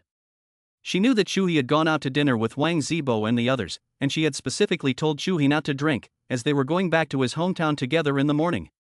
She didn't expect the brat to just ignore her. Who told you to drink? I'll drink. I'm at least a multi-millionaire boss, and you're still bossing me around. Chu He began to ramble, unable to distinguish between past and present lives. If you keep nagging me, I'll tell my secretary Xiao Qian to take me home. You just regret it. A multi-millionaire boss? Secretary Xiao Qian? What nonsense is this kid talking after drinking so much? Where are you? Lin Zhiqing was angry, but she was still worried about Chu He, so she decided to go look for him. I'm downstairs at the company. I'm downstairs at the company. Come on over. Where's your company? Speak properly.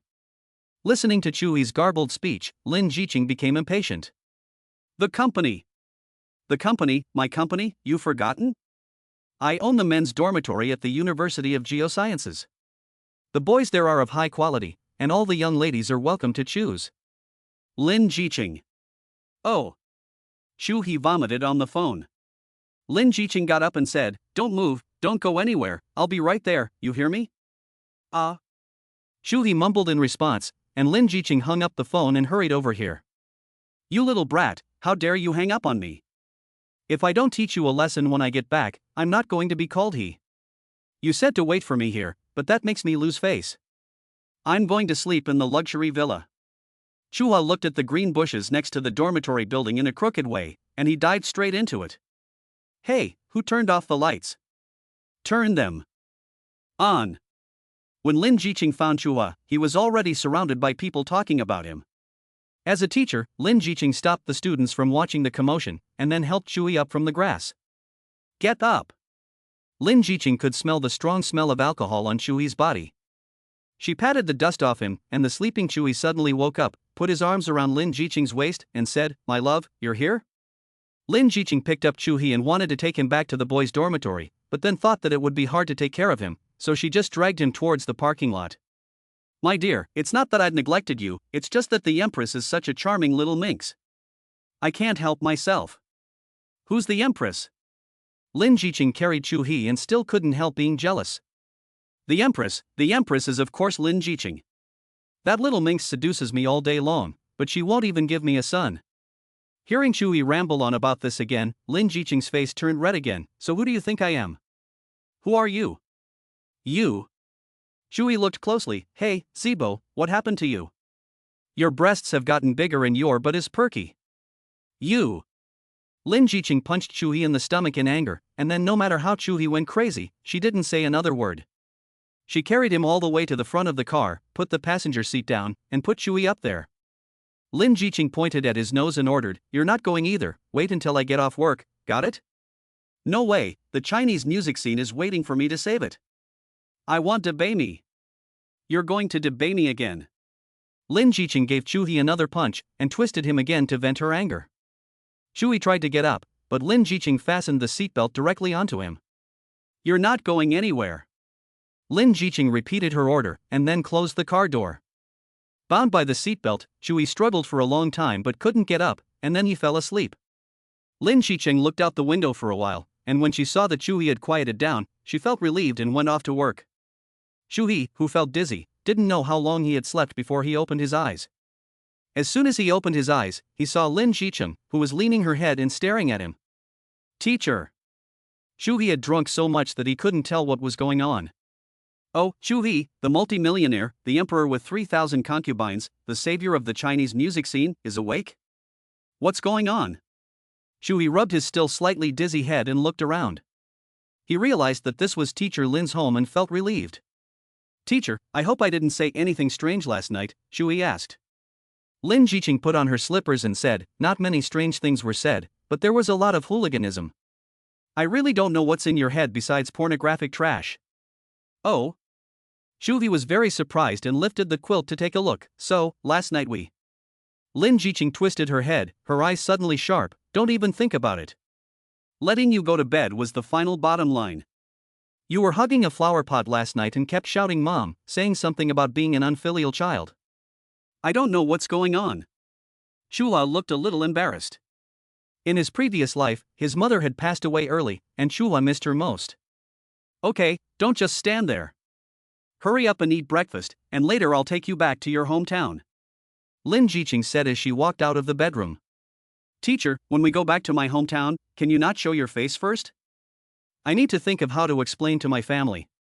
No way, I'm going to tell Uncle. Lin Zhiqing sat in the dining room eating breakfast, her long, pale legs swaying. Teacher, you can't. Chu He said with a grievance, You know, I'm a person with a hard life. It's only after I met you, who is gentle, kind, and reasonable, that I become better. Okay, stop being so annoying. I made this kanji especially for you. If you drink again, I won't. Lin Zhiqing's words were not finished when Chu He flashed past and kissed her directly on the lips. Chapter 45 Teacher Lin is going to meet the in-laws? Prepare to set off. The entire journey is 284 kilometers, passing through the Linxiong Expressway. It will take about 2 hours and 54 minutes. A mechanical female voice came from the navigation, and Lin Zhiqing and Chu He, who had gotten into the car, both fastened their seatbelts. It's going to be a 3-hour drive, teacher. Chu He said, I'd better get a driver's license quickly, so I can take some of the pressure off you. Lin Zhiqing stepped on the accelerator and the car slowly started. Go ahead and get your license, and then you can be my full-time driver. No. Chu He waved his finger and said, I'm not getting my license mainly to drive, but mainly because of our bet. What bet? Lin Zhiqing concentrated on driving and did not react. Then she remembered what Chu He whispered in her ear that night, and her face turned red again. Chu He couldn't help but laugh when he saw Teacher Lin's bright red face. Teacher, you're going to be 30 next year, but you're still like a little girl, blushing at the slightest thing. Say that again. Lin Zhiqing freed one hand from the gearshift and grabbed a piece of Chu He's flesh and twisted it. Ouch, that hurts. Chu He quickly pulled Lin Zhiqing's hand away from her face and squeezed it in her palm, saying to her, What beautiful hands you have. You must never use them to strangle people again. Humph. Lin Zhiqing snorted, took off a pair of sunglasses from the visor and put them on, and then concentrated on driving.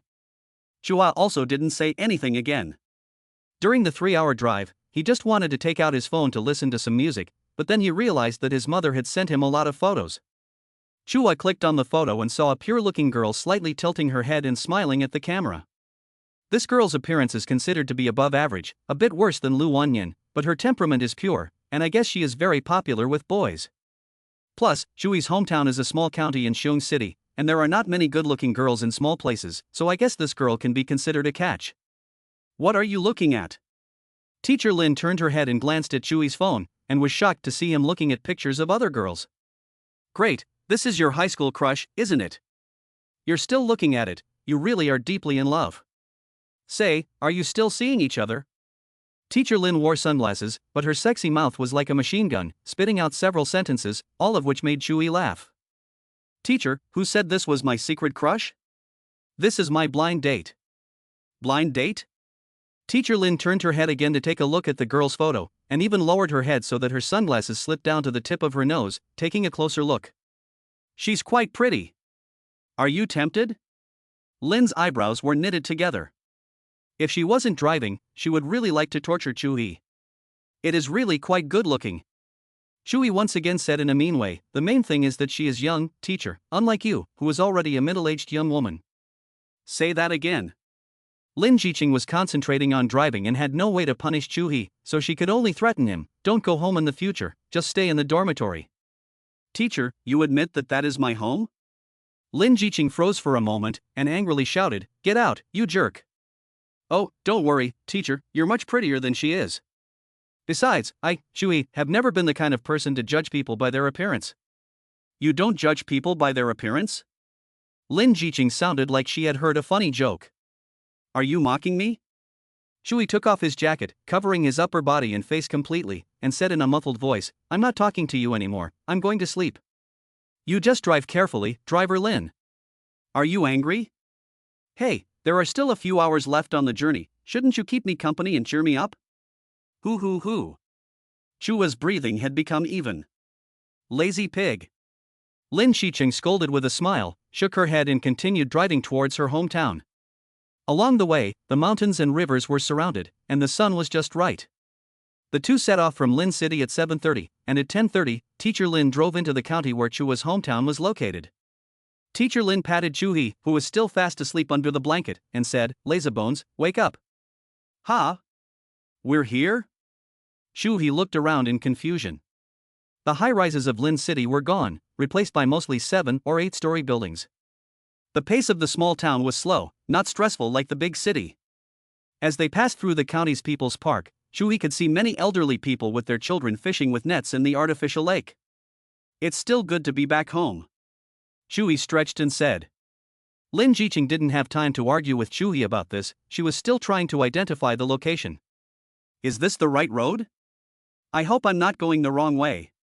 Chu He looked at a commercial street of bungalows next to the road and nodded. Teacher, just go. I've lived here for more than 10 years, how could I go the wrong way?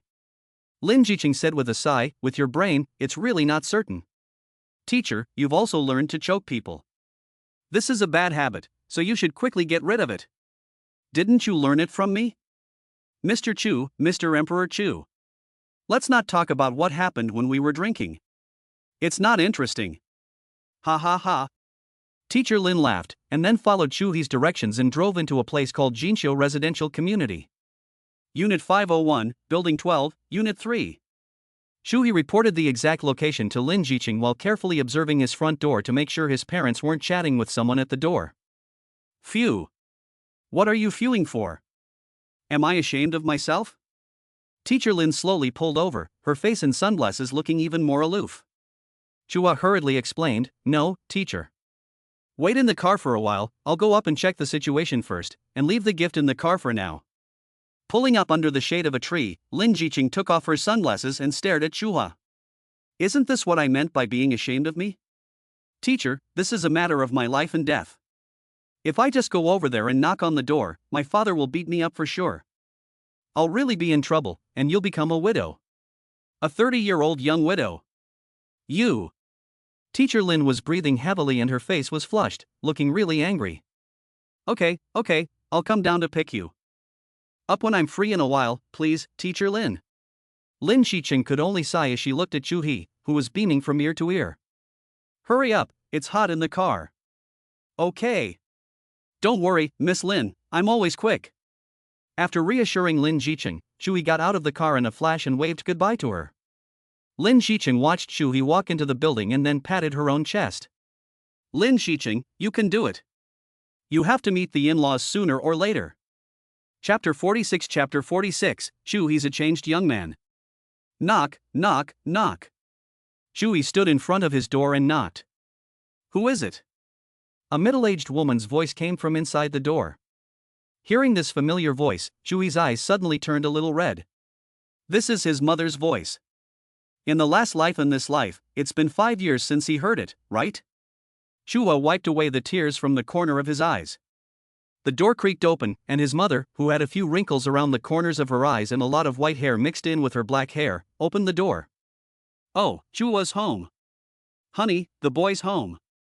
A man with a long face, thick eyebrows, and wide eyes was holding an old-fashioned teacup in his hands. As soon as he saw Chua, he immediately put down the teacup. You little brat, you dare to come back. I'll show you who's the son and who's the father today. Chu's father immediately went to his waist to draw his 7-horse wolf. Chu He quickly bent over and put his arms around his mother's waist, cooing, Mom, look at my father. Put it down. You're like this as soon as the child returns. Chu's mother scolded Chu's father, and Chu's father only then tied his belt back on. He pointed at Chu He and said, Kid, you owe me your life. When you get into trouble, I'll settle the score with you. Chu He's father then stepped aside to let Chu He, who was hugging his mother's waist, enter. But Chu He's father couldn't hold back any longer and gave Chu He a kick. Let go of your mother. You're an adult, can't you act like a man? None of your business. Chua smiled at his mother, who took his hand in hers. Ouch, it's cold. Have you had breakfast yet? Yes, I have. Chua replied quickly. How have you been at school these past few days? Are you getting along with your classmates? Are your teachers good? Do you have enough money? Chu's mother couldn't stop asking questions as soon as she saw her son. Don't worry, your son is doing fine at school. The professors I've taught with all like your son very much. Chu He said.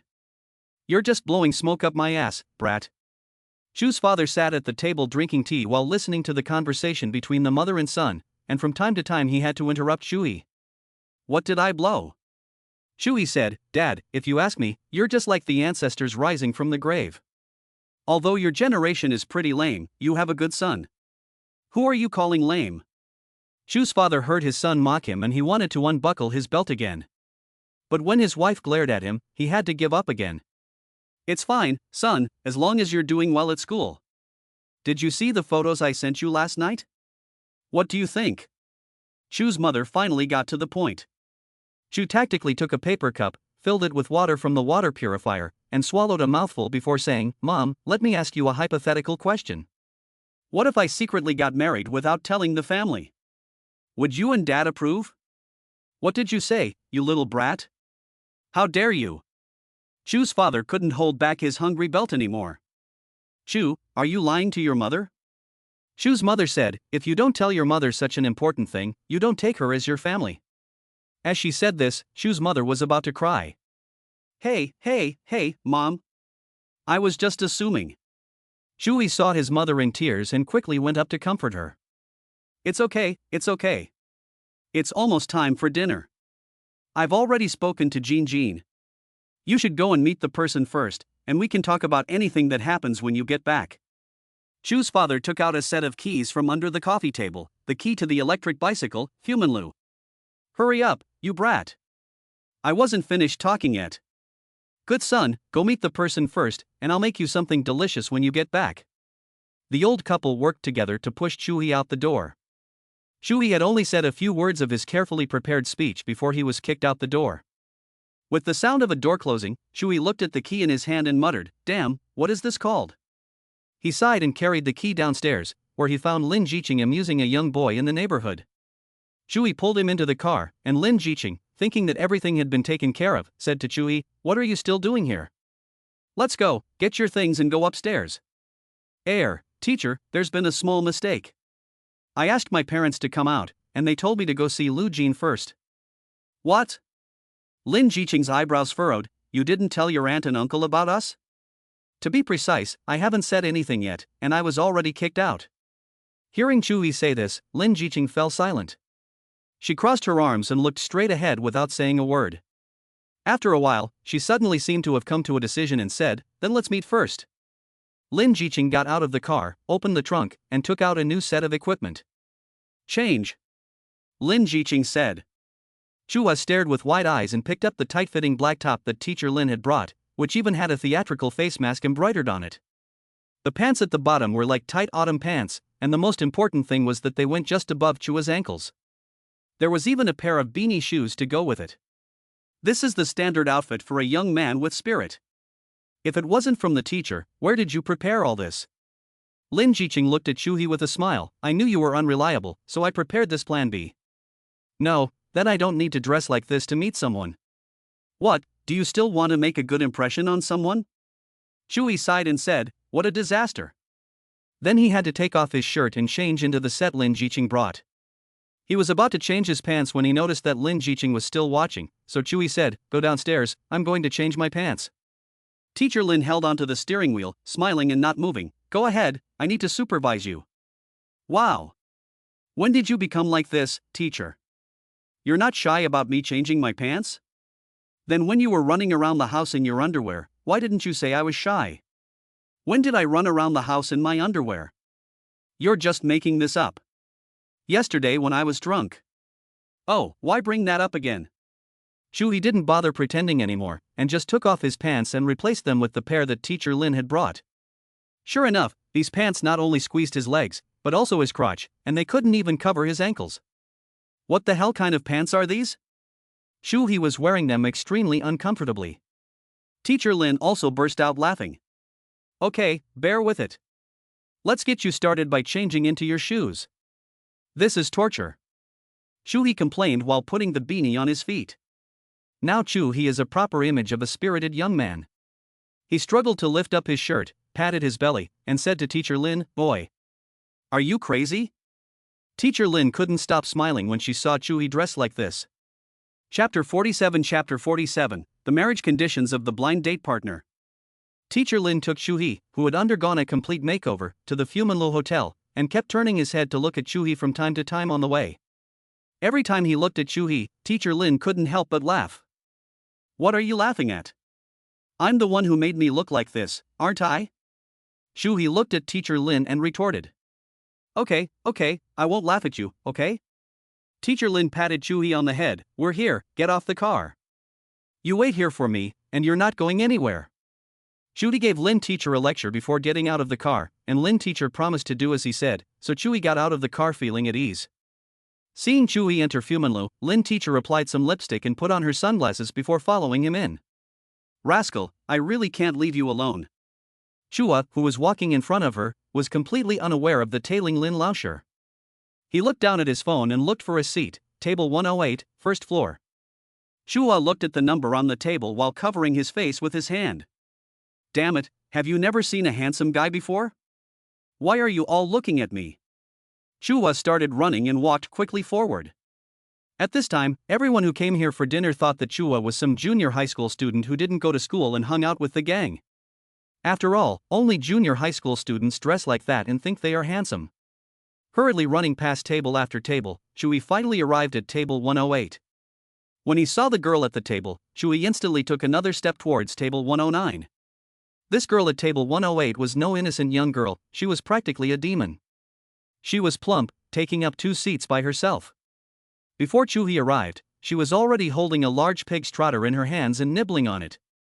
Her face was covered in grease, her features were all jumbled together, and her thick, big lips looked like they wanted to swallow Chu He whole. Something's wrong. Chu He messaged Liu Jin on WeChat, asking if he had arrived yet. There was a ding-dong sound, and the pig-faced woman at table 108 opened her phone and replied, I'm here, brother. I'm sitting at table 108. Hurry up, I'm waiting for you. After sending the message, she put her phone down and resumed nibbling on her pork knuckle. Chua's mouth formed an O shape, and his heart sank. Was there a photo fraud in 2014? Besides, this is not a photo fraud, this is fraud. Chua looked at Liu Jin at table 108, and Liu Jin finally saw Chua. What are you looking at me for? Can't afford to eat dressed like this? Liu Jin's voice was very rough, and after a while of talking, it made Chua tremble all over. Chua built up the courage in his heart before sitting down opposite Liu Jin. I'm Chua. Liu Jin frowned, put down the half-eaten pork knuckle, wiped his hands roughly with a paper towel, then picked up his phone and glanced at it before glancing at Chua again. The face is quite similar, but your fashion sense is so poor. Liu Jin's words flew out in spurts. At that moment, Chu He suddenly saw a familiar woman walk past him and sit down at the next table, 112. Waiter, order. Why did Teacher Lin get off the bus? Chu He glanced back and saw Teacher Lin, who was wearing lipstick, smiling at him, and then pointed at Liu Jin. Chu He sighed, and Liu Jin shouted, I'm talking to you, why don't you pay any attention to me? Oh, what did you say? Chu He was so busy looking at Lin Zhiqing that he didn't hear what Liu Jin said. Good. Liu Jin nodded and then started again from the beginning. Since you're here for a blind date, I'll just go over my requirements. After all, it's hard to find someone with my figure and looks these days. Hearing this, Chu He, who was pouring water from the teapot, almost knocked the cup over. Am I wrong? Liu Jin questioned. Chua picked up the cup and laughed. It is indeed difficult to find a perfect person like you. Liu Jin naturally did not hear the meaning of the words, and thought that Chua was praising her, so she started with her fat fingers. First, let's talk about the bride price. Marry me, and you and your aunt will be happy, because I can bring honor to your family. According to the price we discussed as best friends, they all agreed that I am the most beautiful, so I should ask for the highest price. Chua, excuse me, are you really best friends with your girlfriends? What do you mean? Don't interrupt me. Liu Jin continued, when my best friend got married, her husband gave her a dowry of 588,000 yuan. They all advised me to ask for 1.08 million yuan. But I am a kind person, so I don't need 1.08 million yuan, 888,800 yuan will do for good luck. Having said that, Chu He already regarded Liu Jin as a joke. He held up his teacup and looked at Liu Jin with a smile, go on. Seeing that Chu He didn't object, Liu Jin thought there was a chance and hurriedly continued, secondly, your family must have at least one apartment in the county seat, and it must be no less than 120 square meters. And then, one room must be set aside for my younger brother. He still works at the county flour mill and can't afford a house. 666, what a pushover. Chu He commented, and then continued, do you want your name on the property deed? How did you know? Liu Jin saw that Chu He still had no objections, and thought that his family was a nouveau riche, so he hurriedly mentioned the third requirement, a car worth more than 200,000 yuan, because if the car was too cheap, he would lose face in front of his girlfriends. And another thing is that I'm afraid of pain and don't want to have children. You have to think about it, we can adopt one. After marriage, you have to do the laundry and cooking, because I want to watch dramas, and Liu Jin couldn't stop once she started talking, and kept on talking non-stop. Chu He, on the other hand, just looked at her like she was an idiot and didn't interrupt at all.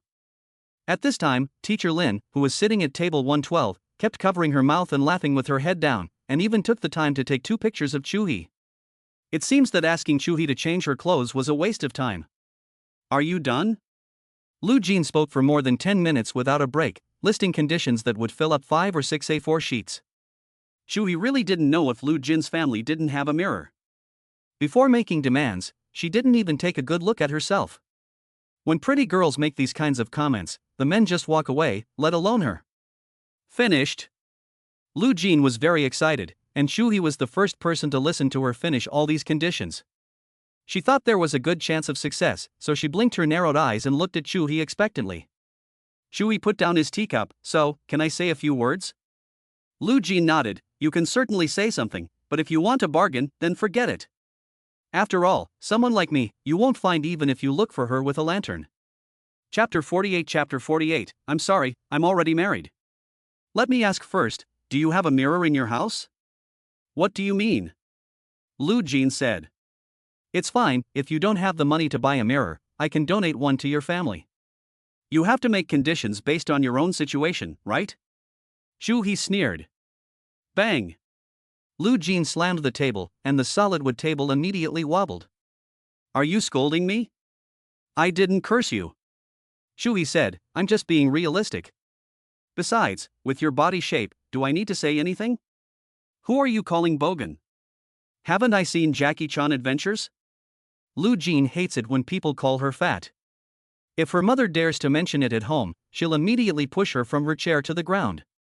She's used to being bossy at home, so naturally she thinks she's the biggest one outside too. It's true that she's not a bogan. After all, the bogan is a bit slimmer than you. Besides, she has a dowry. Do you have a dowry? Or is your dowry your 100-odd kilograms of fat? Shut up. Liu Jin was caught off guard, and she sat down on the leather seat with her legs spread wide, throwing things all over the table. Look, this is a problem with your upbringing. This is someone else's restaurant, not your pigsty at home. What are you doing here causing destruction? Aren't you afraid that someone will capture you and take you to the slaughterhouse?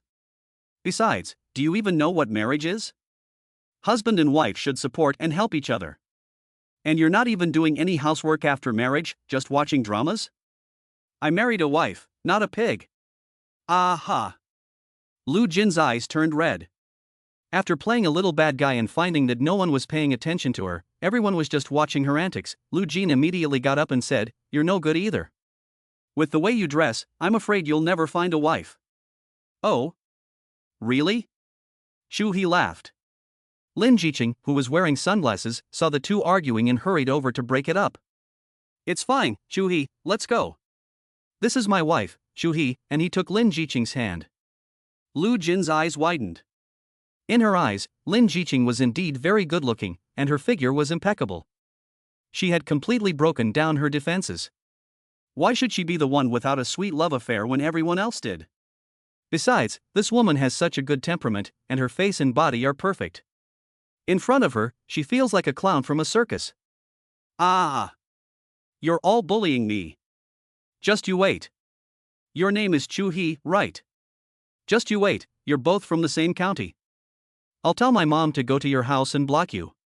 Liu Jin let loose a threat and was about to leave, but the waiter stopped her. Madam, you haven't paid the bill yet.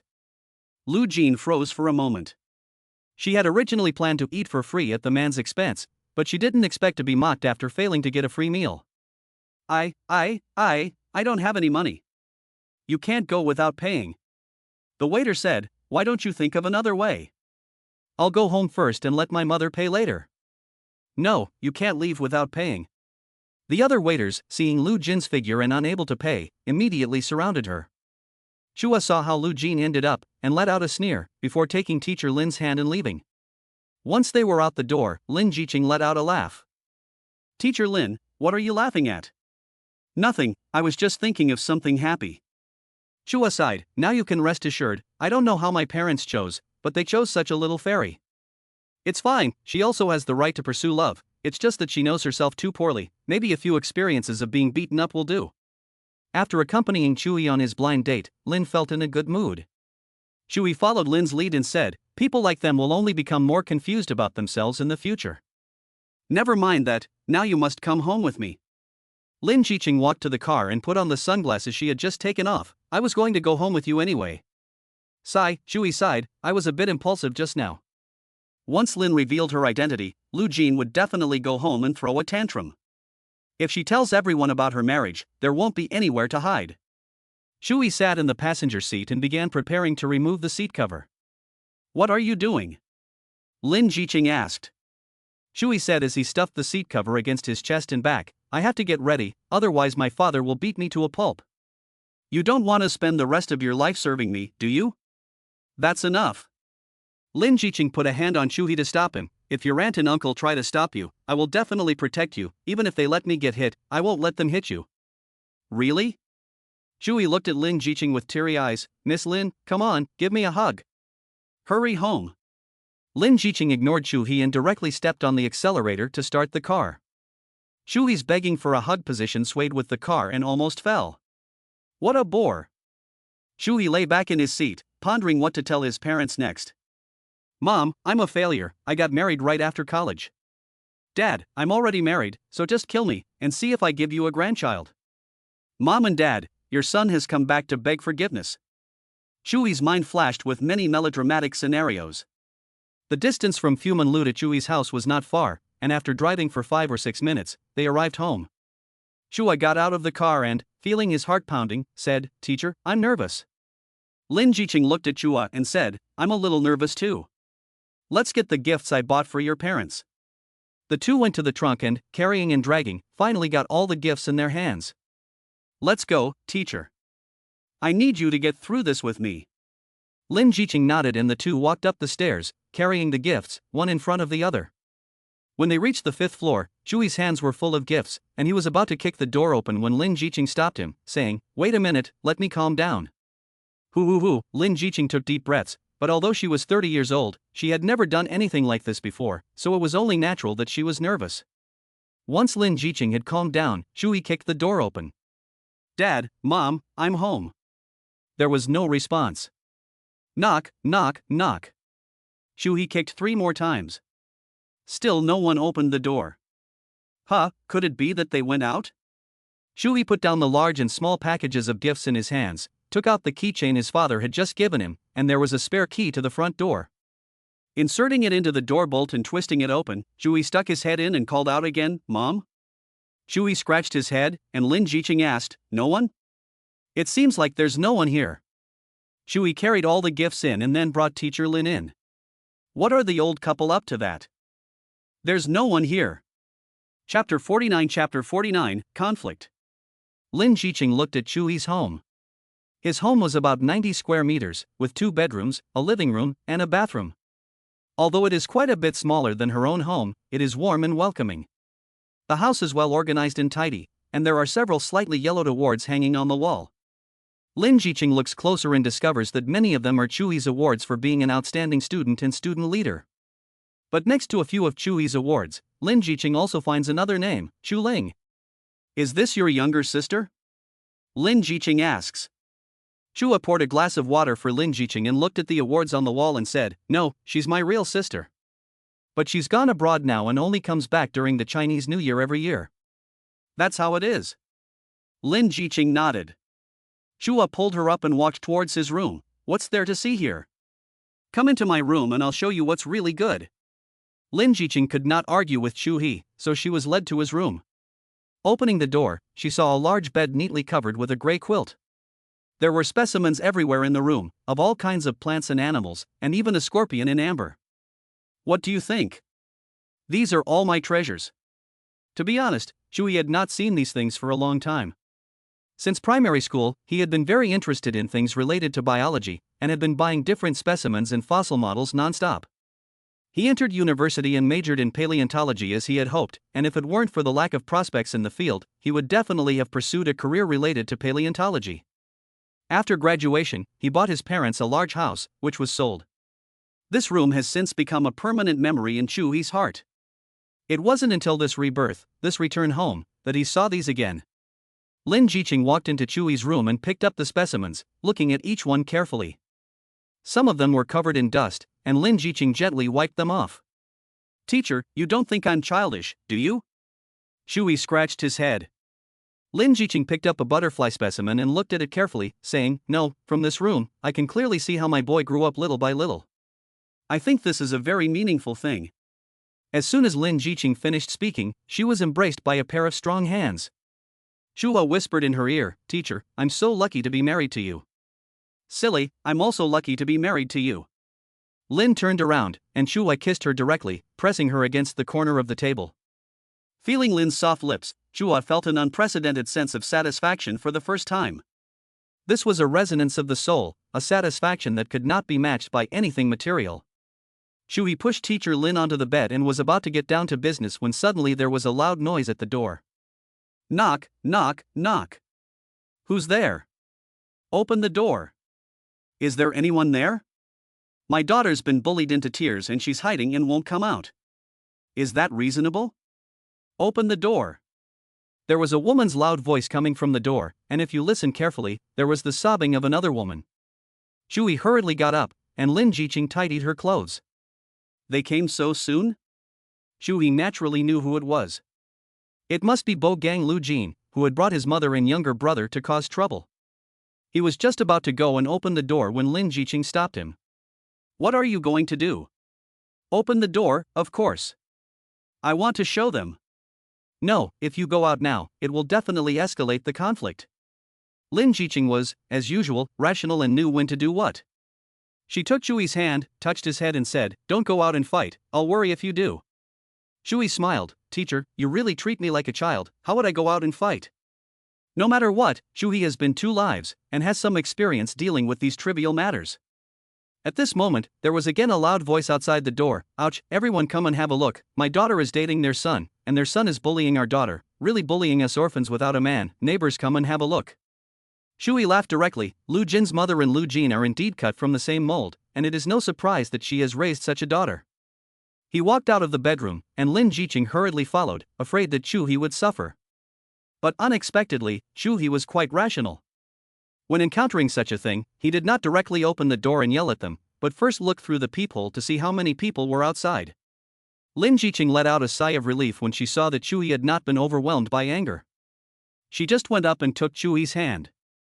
Seeing that there were only Lu Jin, her mother, and her brother, who worked at the flour mill, outside, Chu He opened the door directly. Lu Jin's mother, who was sitting cross-legged on the ground crying her heart out, saw that the door had opened and immediately stood up, pointing at Chu He and scolding, You little brat, you're tired of living, bullying an orphan mother and child. You really think no one is at home, don't you? Look at what you've done to our Lu Jin, and now she's crying. Lu Jin's mother pulled out more than 200 pounds and hid behind her crying Lu Jin. At this time, Lu Jin's younger brother was still crouching on the stairs playing games. One wave after another. Hurry up and rush. Looking at the neighbors who had come to watch the fun upstairs and downstairs, Chu He said, Auntie, do you want to hear what your daughter has to say first? Hearing Chu He poke her, Lu Jin started crying and said, What did I say? I just mentioned my demands, and you called me a fat pig. Chu He shook his head, Indeed, you were only asking for 888,800 yuan in bride price, a house with your name on it, a car worth over 200,000 yuan, not doing any housework after marriage, not having any children. Chu He listed the conditions one by one, and the neighbors, who had originally sided with Chu He, suddenly began to fight back. After all, they still had to be neighbors with Chu He's parents, not Lu Jin and her daughter. Besides, Lu Jin's requirements are too harsh, even if she is beautiful as a fairy. What's more, Lu Jin is a bit overweight. The neighbors suddenly felt that Chu He was right. Upstairs, Zhang's mother spoke first, I'm saying that it was your daughter who started with the big demands. I know Chu He, he's a good person, he won't curse at you if you push him too hard. Yes, yes. Grandma's son downstairs also spoke up, every holiday, this kid has to wish me a happy holiday, and his mother will also serve me food. They're a nice family, not like you said. Yes, your family is too demanding. The neighbors spoke one after the other. As soon as Lu Jin's mother saw that the wind was not in the right direction, she sat on the ground and started to make trouble again. Oh no, it's not fair, they're all against us orphans. At this time, Lu Jin's younger brother, who had just finished playing a game, also took off his jacket and threw it aside, revealing a fierce look as he walked towards Chu He. Lin Zhiqing saw that the situation was not right and immediately blocked Chu He's body. What are you doing? Are you going to hit someone? Chapter 50. Kneel down and call Grandpa. Stupid college student, a loser, and you even used a woman to block in front of you. I'll show you how hard my fists are. Liu Chong, Liu Jin's younger brother, scolded Chu He, then swung his arm around, slapping him in an attempt to drive him away. At this critical moment, Chu He lifted teacher Lin behind him, then used a left block to block Liu Chang's slap. Using a right kick, he kicked Liu Chong straight to the stairs. Although he was a college student in this life, in his previous life he had at least studied Sanda, and the quality of this young body was still okay, at least exerting 80% of his strength. Chu He. Teacher Lin worriedly reminded him, and then grabbed his hand. It was subconscious to block in front of him just now, because she didn't want him to get hurt. Now that she saw Chu He so brave, she was even more afraid that he would be carried away by his anger. Not for Liu Chuang's sake, but for Chu He's, for fear that he will get caught for assault. Oh, my son. Liu Jin's mother saw her son get beaten up, and with tears and snot streaming down her face, she helped him up. Then she looked at Chu He viciously and said, "Is there no justice in this world? How dare you just hit people in broad daylight?" Chu He didn't bother to respond to her. He had just held back a little, so Liu Chuang definitely wouldn't be able to detect any injuries. Besides, there were so many neighbors as witnesses, so no matter what he said, it would be considered self-defense. What's more, for trivial matters like this, the police would mostly just mediate. Liu Chuang didn't lose face for the young man, and after patting the dust off himself, he stood up again with his mother's support. He said viciously, "You just wait." After saying that, he wanted to walk away. His mother thought that justice had not yet been done and looked back at Liu Jin. At this moment, Liu Jin was also shocked. She had originally brought her younger brother here to vent her anger, but she had not expected Chu He to be even more ruthless. No one from the bystanders spoke up for her, and instead she had become the clown. So she had to prepare to follow her younger brother downstairs. At this moment, Chu He stopped him. "Stop. You want to leave after acting like a bully?" Hearing this, Liu Chuang hissed, tilted his head, walked up to Chu He again, stared him in the eye, and gritted his teeth and said, "What the hell else do you want?" "Apologize." Chu He said, "Did you just try to hit my wife? Bow and apologize and let you go, otherwise you'll suffer the consequences." As soon as he said this, Lin Zhiqing behind him shook his hand gently again. The Chu He of now was almost completely different from the Chu He who had previously acted like a fool in front of her. She was afraid that Chu He would suffer in this matter, so she kept reminding him. "Let me apologize? Dream on." Liu Chuang said with a stiff neck, "You bullied my sister, and I haven't even made you kneel and call me Grandpa." "Fine, then you can call me Grandpa." "What?" Chu He said this, and Liu Chuang burst out laughing. "You want to fight me, do you? Look at you, a college student, you look so stupid." Chu He didn't say anything, thinking back to when he was in junior high school and he had also been a social person. It was only after he was severely beaten by his father and his oblique bangs covering his eyes were shaved into a crew cut that he gradually came to his senses. Although he is not a young man anymore, Chu He's perception of this type of person is still relatively clear. They look intimidating, but most of them are weak on the inside, brainless bullies. Chu He has his own way of dealing with these people. "I think you know Xiao Jun, the employee at the flour mill, don't you?" Chu He said coldly. "Xiao Jun." Liu Chuang's pupils flickered, but soon returned to normal. "I don't know him." "Why?" "Okay, now you'll get to know him." Chu He took out his phone and made a call he hadn't made since going to university. After the phone rang twice, a thick male voice came from the other end. "Fuck. Is that you, Brother Chu? You still know to call your little brother. It's been a few days since you started university, haven't you forgotten about me?"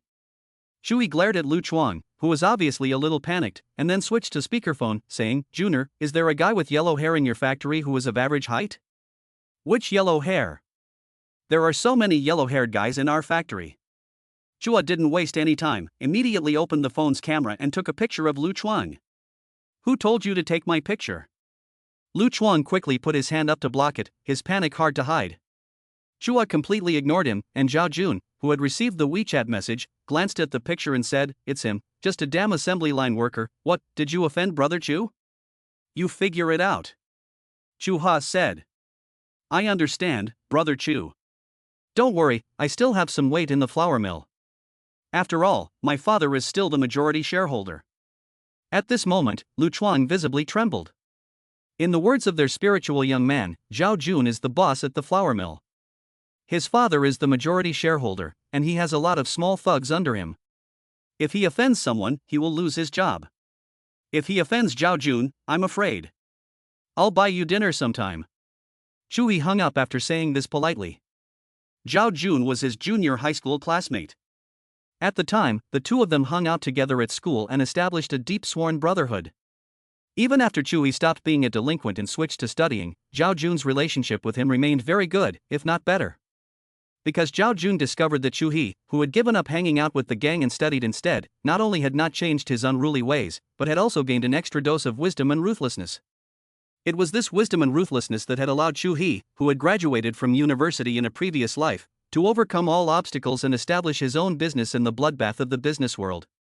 It was just that in this life, in order to match his identity as a university student, Chu He rarely showed it. What do you want? Lu Chuan was completely scared. In the spirit boy business, the faction boss is the most important. In the county, Xiao Jun is the boss that no one can mess with. He didn't want to do anything, just kneel down and call him grandpa, and apologize to my wife. Chu He spoke without emotion. Lu Chuan pondered for a while. The job at the flour mill could be thrown away, but Xiao Jun could not be messed with. Thinking about it, he was about to kneel down. But his mother stopped him again. Son, what are you doing? A man's knees are made of gold. Don't kneel to him. Get out of the way. Lu Chuang shook off his mother's hand and then plopped down on his knees. But he couldn't bring himself to say grandpa. Chu He, forget it. Lin Teacher advised from the side. The cold-hearted Chu He turned his head and glanced at Lin Teacher, who was frowning, and then smiled, putting his other hand on Lin Teacher's hand, which was pulling him. He turned his head and said, "Get lost." Lu Chuang stood up with a sense of relief, without saying a word, not even daring to leave a glance, and immediately went downstairs. Lu Jin's mother and Lu Jin, seeing Chu He's tactics, didn't dare to say anything either, and just followed Lu Chuang downstairs with a sad face. At this time, Chu He had not yet had time to dismiss the audience when he heard a voice from downstairs. Hey, why are there so many people in the hallway? Oh no, my parents are back. Chapter 51. Does my daughter-in-law look good? Hearing this, Teacher Lin's eyes began to sparkle with excitement. She squeezed Chu He's hand, slowly tightening it, while her heart pounded rapidly. At this moment, she saw a middle-aged woman with a vegetable basket on her shoulder, followed by a middle-aged man with a stern expression, his belt hanging outside his trousers, carrying various kinds of meat in his hands. Hey, Lao Wang, what are you doing here? Chu He, the father, couldn't help but wonder as he saw so many people gathered in front of his house. But soon, Chu He's wife, Luo Pingping, nudged him with the basket, indicating that he should look at their son. Chu He looked in the direction she pointed, and saw that his son had a fierce look on his face, and was holding a woman's hand. Chu He froze for a moment, wondering what was going on with his son. Old Chu, our eldest nephew got married without telling me. That's not very nice, is it? Said old Wang. Married? Chu He and Luo Pingping exchanged glances, and many question marks appeared on the heads of the old couple. But this is not the place to talk about it. It's easy to make the neighbors laugh. Don't worry about it, they'll call you when it's time. Go home and take care of your puppy. Chu He waved his hand to dismiss the neighbors at the door. Then, pretending to be completely at ease, he ushered Chu He and Lin Zhiqing into the house. After closing the door, Chu He was afraid that someone might still be outside, so he opened the door again to take a look, making sure that everyone had gone home. Only then did he return to the house. Seeing his incredibly beautiful daughter-in-law appear out of thin air, Chu He trembled with anger. Chu He had never even hinted at the possibility of marriage, let alone discussed it with the family. Son, is what they're saying true? Luo Pingping asked, pinching Chu He's shoulder. Before Chu He could say anything, Lin Zhiqing quickly stepped forward and bowed, saying, "Hello, Auntie, my name is Lin Zhiqing." You little brat. Chu He drew out his belt neatly and stepped forward to give Chu He a good beating. At that moment, Chu He, who had resumed his insolent appearance, quickly hid behind Lin Zhiqing and shouted, "Sister Lin, save me." Lin Teacher did not budge at all, closed her eyes and said, "Uncle, if you want to hit someone, hit me." Chu He looked at Lin Zhiqing, who had closed her eyes and stood in front of her son with a determined expression, and let out a heavy sigh before putting down the belt again. Sigh. Chu He walked over to the sofa and sat down, his mind in a whirl. At this time, Luo Pingping grabbed Chu He and asked anxiously, What on earth is going on? How come you just got back from college for a week and you're getting married? You didn't even discuss such an important matter with your father and me? Chu He quickly took his mother's arm and said sweetly, Mom, your son has always been known for being filial. How could I not discuss such an important matter with you? There must be a reason for this. Besides, don't you think your daughter-in-law is pretty? I haven't brought shame to our family, have I? Upon hearing this, Luo Pingping turned her head and glanced at Lin Zhiqing again. To be honest, the daughter-in-law your son brought home is indeed very pretty. But this is so sudden. What's going on? Explain yourself. Stop playing dumb. Chu He took a sip of tea and then slammed the cup down on the table. Seeing that his parents weren't buying it, Chu He scratched his head.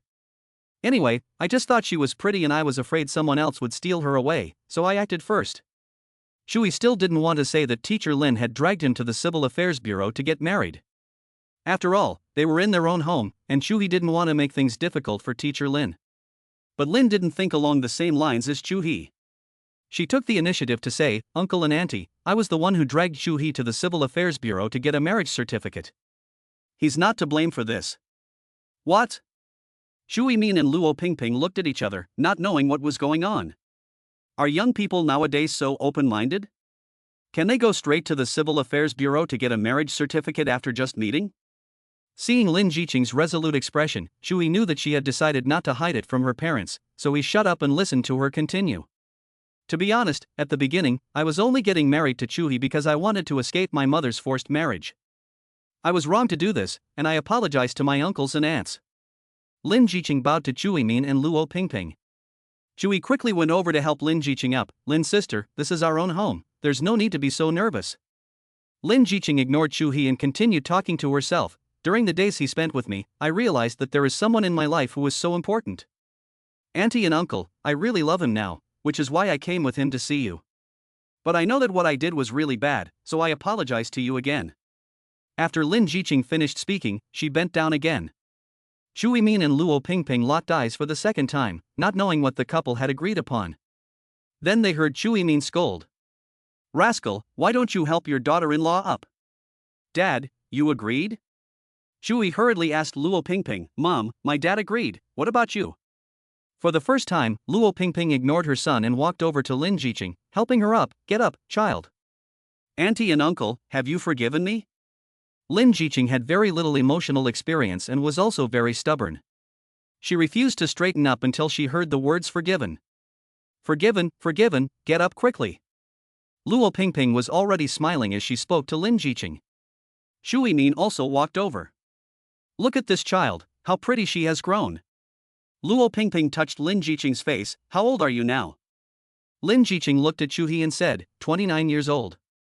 Chu He and Luo Pingping nodded without saying anything. Here, have some fruit. I just bought lamb and fish with your uncle this evening. I'll cook something delicious for you tonight. Luo Pingping pulled Lin Zhiqing onto the sofa. Chu He just wanted to sit with her, but was pulled into the side bedroom by Chu He. What's this, uncle? Don't mind them, Luo. Pingping asked, have you been out with anyone before? Second bedroom. Dad, why did you pull me in? Chu He was still trying to find out if his mother was being difficult with Teacher Lin, but before he could hear the answer, his father dragged him into the second bedroom. You little brat, you've done a great job. Do you know how old you are? Chu He asked angrily. I'm 18, so what? You're 18, and she's 29, there's a huge age difference between you. Ouch, Dad, what century is this? This is nothing, Chu He was very unimpressed. You're still not taking this seriously, are you? I think you're asking for a beating. Chu He went to draw his belt again. Chu He stopped him and said, Hey, Dad. First, answer me, is my wife pretty? Does it matter? Take your hand away. Chu He tried to draw his belt again, but he was no match for Chu He's strength and couldn't draw it. No, you must answer me. Chu He tried hard, but he was unable to retrieve the belt, and he could only let out a frustrated sigh. Looking at his son's smiling face, Chu He said helplessly, She's pretty. Chapter 52, Chu He, the dutiful son. It's good looking, isn't it? I haven't brought shame to the Chu family. Besides, Teacher Lin hasn't been in love yet, and I'm her first love. Oh? Hearing his son say this, Chu He thought to himself, then it seems like the daughter-in-law has struck gold. Chu He patted Chu He on the shoulder, and the two of them smiled at each other. But soon, Chu He came to his senses. You little brat, you've got me all wrong. Who said she hasn't been in love? My dear old man, don't pretend.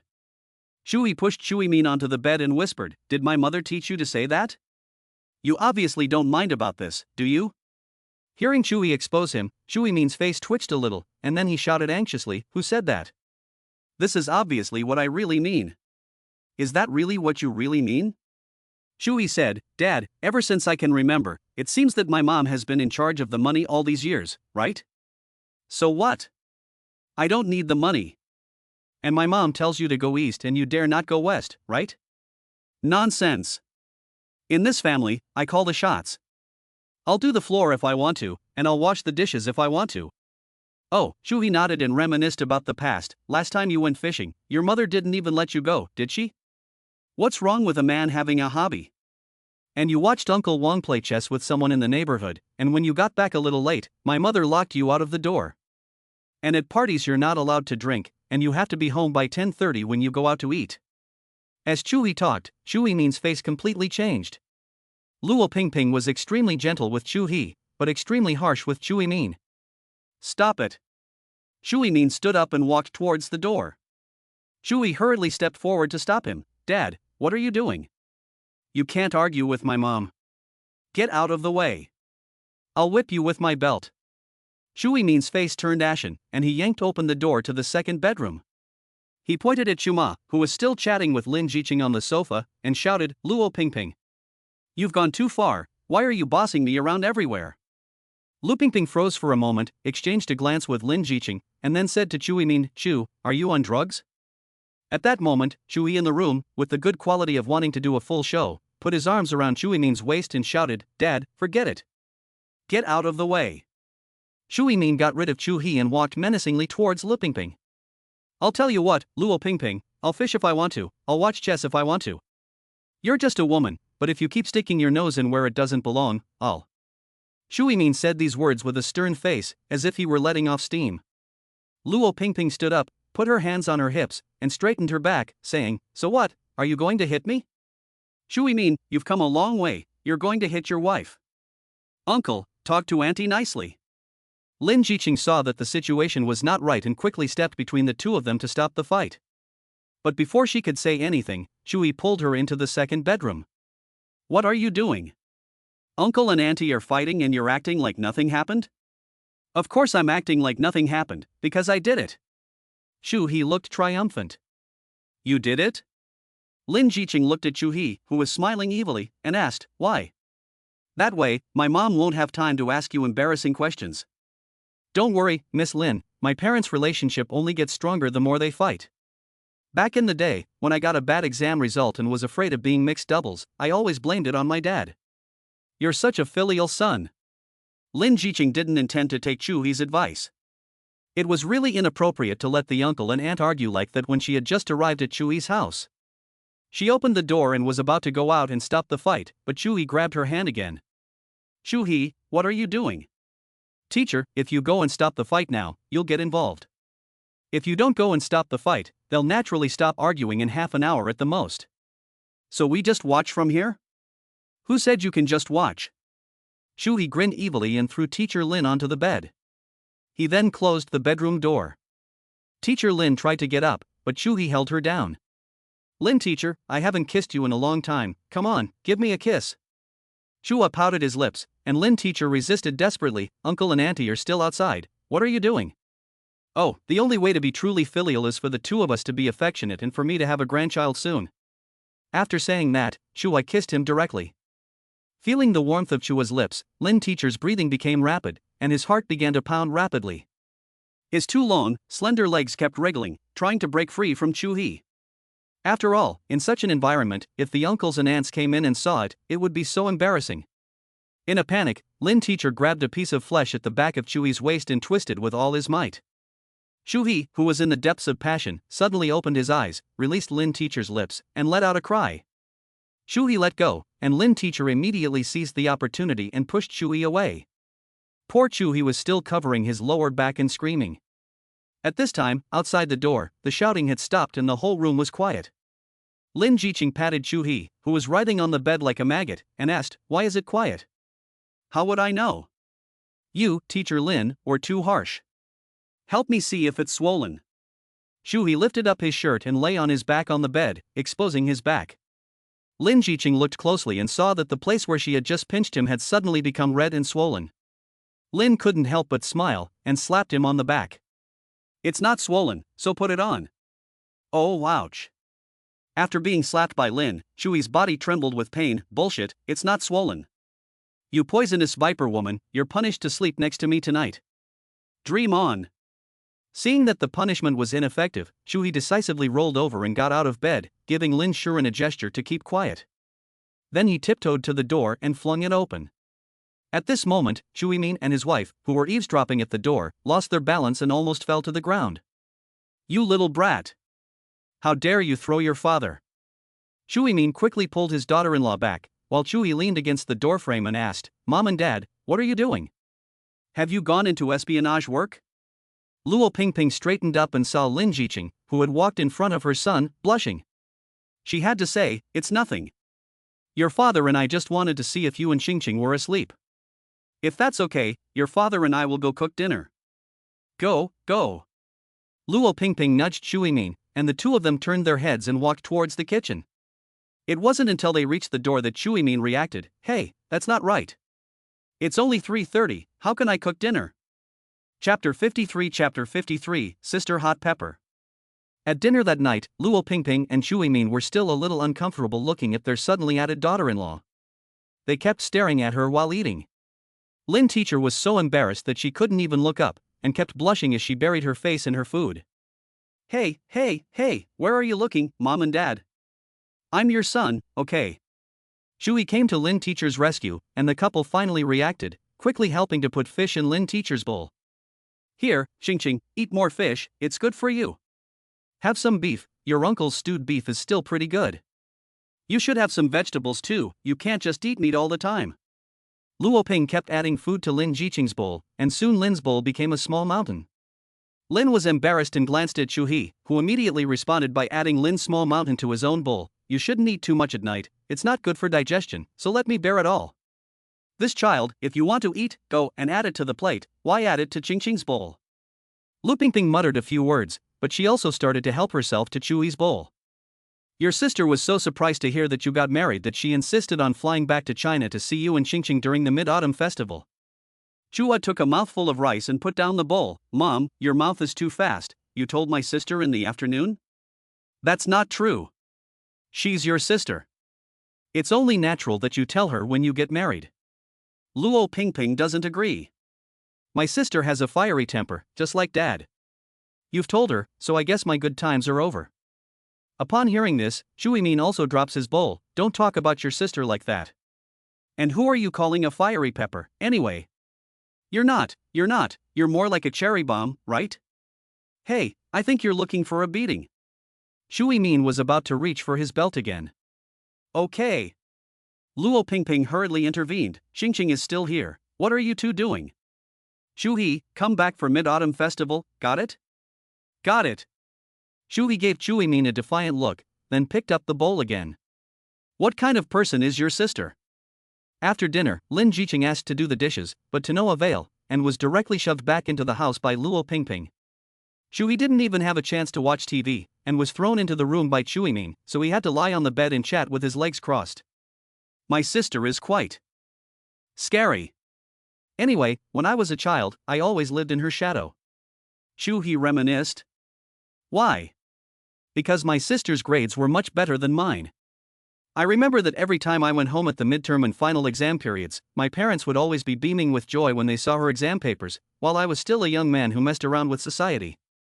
"So you didn't get along with her?" Teacher Lin sat on the bed with her legs crossed, looking at Chu He. Chu He tried to stroke Teacher Lin's white thighs with his hands, but Teacher Lin stopped him with her hand, and then Chu He was willing to answer seriously. "Not really. Although I was a mischievous young man, my sister was even more ruthless than me. When Xiao Jun and I were bullied by someone from another class, my sister hit the person on the head with a bench, and it smashed directly into the person's head, causing bleeding." "Ah. Teacher Lin was shocked when she heard this. What happened next? If this were anyone else, they would have been expelled or given a severe demerit, but my sister's grades were so good that the school didn't want to let her go, so they just gave her a minor punishment. As for the guy my sister hit, he never came back to school. Your sister really is extraordinary. Yes, that guy Xiao Jun always looked up to my sister and said he would be happy to marry a woman like her. But my sister was too strong, and she went abroad after graduating from high school. So how old are you compared to your sister? Lin Zhiqing asked. 4 years. I was in the 7th grade and my sister was in the 11th. My school had both junior and senior high schools. Chu He explained nonchalantly, then suddenly thought of a key question. Teacher, my sister is 22 and you are 29, so who is older? Are you each other's older sister? Ha ha. Chu He grinned, and Lin Zhiqing poked him in the shoulder. Stop grinning. Okay, I'll stop laughing. Teacher, are you going to take a bath? It's still early tonight. Chu He rubbed his hands together, revealing an unfriendly expression. Get out. Aren't you ready yet? Teacher Lin, we've been legally married for a week now, right? When will I have my own son? You wish. Teacher Lin rolled over and got out of bed, afraid that Chu He would go up and pounce on her again. Where are you going, teacher? I'm going to see if Auntie needs any help, and you calm down. What do you mean calm down? Lin teacher, we are doing everything legally, you can't do this to me. Bang! Lin Zhiqing locked Chu He in the room alone, and her face was flushed when she came out. When she walked into the kitchen, she found Luo Pingping cutting fruit. Lin Zhiqing quickly went up to put the fruit in the basket. Luo Pingping looked back and said hurriedly, Oh, why did Qingqing come out? Did my son bully you? No. Lin Zhiqing smiled, I just wanted to come out and help you with some work. I didn't bring my laptop, so there's no way I can work, so I might as well just lie down. Bang! Lin Zhiqing had gone out, and Chu He fell asleep on the bed in a daze. Suddenly there was a loud noise at the door, and he looked up to see it was his father. Damn it, I said, Dad, can't you knock before you come in? Why do you keep kicking my door? Humph. I don't need to knock when I'm entering my son's room. Chu He was holding a cell phone in his hand and spoke to Chu He, Here, it's your sister. Oops, it's ringing at your place. Chu He. You little brat, you've got some nerve, not even answering your sister's call? Speak. I'll wait until I get home to beat your head in. Chu He heard the familiar hot voice and thought of the strong woman with her head always held high, and instantly felt a little overwhelmed. He answered the phone and hurriedly explained, Sister, how dare I not answer your call? I just fell asleep and touched it by mistake. By mistake? Your family can touch it by mistake several times, right? I think you just don't want to answer my call. No, Chu He argued, just because I don't answer our father's calls doesn't mean I won't answer yours. Sister, what are your instructions? I heard from our mother that you got married? Good boy, you got married quickly. You didn't even tell your own sister such an important thing, did you? After saying this, Chu He took the phone and clarified that he didn't even tell you, he meant that no one in the family was told. Good, Chu He, do you still consider us family? Chapter 54 The Great Gentleman Xiao Jun. Saturday night. The bright moon and sparse stars made strange marks on the curtains. In Chu He's bedroom, Lin Zhiqing was staring at Chu He from the bed with wide eyes, refusing to go to sleep. Chu He. Lin Zhiqing gently shook the sleeping Chu He next to her. Well, Chu He opened his eyes perfunctorily and muttered, What's the matter, Lin Zhiqing? After saying that, he casually rested his arm on Lin's smooth shoulder. Lin Zhiqing turned her head to the side, looked at Chu He's face, and whispered, I feel like the uncle and aunt don't treat me like family. Although they are very nice to me, I always feel that they are being polite, as if there is a barrier between us. Hoo. While Lin was pouring out her heart, Chu He fell asleep again, resting his head on her shoulder. Chu He. Lin gave Chu He's stomach a punch. Oh. Chu suddenly woke up from his sleep, frowned and looked at Lin Zhiqing. Teacher Lin, what are you doing? I'm talking to you about serious matters, why did you fall asleep? Teacher, do you want to see what time it is? Can't this wait until tomorrow? No. We need to talk now. Teacher Lin lowered her voice, afraid that her words would disturb the couple. Okay, go ahead. Chu rubbed his eyes and leaned closer to Teacher Lin. I said, it seems like there is still a gap between you and me, what do you think? Is that all? Chu He was a little puzzled. I said, Miss Lin, you will be 30 soon, why are you still stuck on this? You have only been in my house for 1 day, if they could get along with you in 1 day, then you would become a charming female demon. What are you talking about? Miss Lin kicked through the quilt. Chu He was quick and grabbed Miss Lin's foot. Hey, Miss Lin, are you rewarding me? Chua said, while feeling his way up the smooth little foot, his hand passing through the two quilts, and in an instant he felt Miss Lin's belly. Miss Lin moved back as if she had been electrocuted. What are you doing? Chua, damn. Miss Lin? So another kick was delivered, this one without mercy, and it kicked Chua right off the bed. Ouch. Chui let out a cry. Teacher Lin turned her back to Chui, wrapped herself in the quilt, shouted at him, you little rascal, and then closed her eyes and went to sleep. Teacher, I'm young and vigorous and can wait, but you're about to turn 30, so you can't wait. In the future, having children will be dangerous. I think we should just choose a day to do it, and since we've been legally married for a week, even if we're shy, it should be over by now. Get out. The night was quiet. Early on Sunday morning, the two of them woke up together and smelled the smell of soy milk and hand-grasped pancakes. After washing up and clearing their minds, they went out and sure enough saw two hand-grasped pancakes on the table held together with a steamed bun basket, along with soy milk from the soy milk machine. There was also a note on the table. Xing, Chu He. I'm going dancing, your uncle, dad, went to morning exercise, remember to eat breakfast when you get up, mom. It's good to be at home, I don't even have to worry about breakfast. Chui easily stretched, and his abs, which were full of muscles, were directly exposed. Lin Zhiqing couldn't bear to see it, and reached out to help Chui pull it up, but Chui instinctively reacted by defending it downwards, and said in a flustered voice, Teacher, is that a good idea in the morning? Teacher Lin gave Chui a white look, reached out to help him pull up his shirt, and then sat down at the table to start eating. Let your aunt and uncle know when you go back to Linqing in the afternoon. Teacher Lin took a sip of the soy milk, which was full of the aroma of soybeans, and her mood immediately improved. I know. Chui sat down in his seat and opened his phone's WeChat app, only to find that there were many more messages. Professor Wang, Chu, what were you doing over the weekend? I went to your dormitory several times, but there was no one there. Remember to come to the office next Monday. Wang Zibo, brother Chu, I've made something of myself. I went to the movies with Miss Shou. Kong Dayang, brother Chu, lend me your bed. My bed was soaked by the damn Xiaozhang, and the sheets are still drying outside. Xiao Jun, brother Chu, don't promise me pie in the sky next time you invite me to dinner.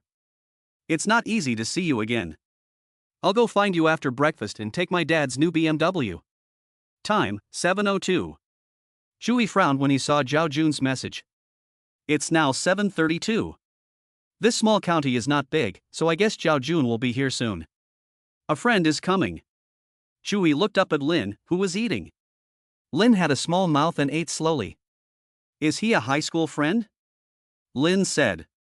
A junior high school friend, and he's a real young guy, the kind who hangs out with the wrong crowd. Chui leaned back in his chair and said, and his family is rich. A spirited young man? Teacher Lin frowned and looked at Chu He. Chui laughed. Why, are you afraid, teacher? Not at all. Teacher Lin took another spoonful of soy milk, but when I meet a student like this, I want to fix him. Chui scratched his head. Teacher, you really are a teacher. Pop. Teacher Lin slapped the table and glared at Chui, no foul language. Knock, knock, knock. As soon as Lin finished speaking, the door to Chui's house started to ring. I think the kid's here, I'll go check. Chui left the table and looked outside through the peephole. He saw a young man in a suit, polished leather shoes, a pompadour and an arrogant head, standing elegantly outside the door. He was carrying several boxes of gifts. Holy shit, is this really that kid Xiao Jun? Is he really someone who can steal your soul? Chua muttered, but opened the door anyway. As soon as Xiao Jun saw Chua outside the door, his eyes widened and he gave him a bear hug. He hugged Chua, who was wearing slippers, so hard that Chua stumbled. Brother Chua, it's been a long time since we last saw each other. Ha ha. Xiao Jun was still as honest as ever, holding onto Chua so tightly that Chua couldn't breathe. He desperately broke free from Xiao Jun, and Chui took 2 big breaths. Teacher Lin also walked over at this moment. When Xiao Jun saw Teacher Lin, his entire eye burst with golden light. Brother Chu, this is? Oh, this is Teacher Lin.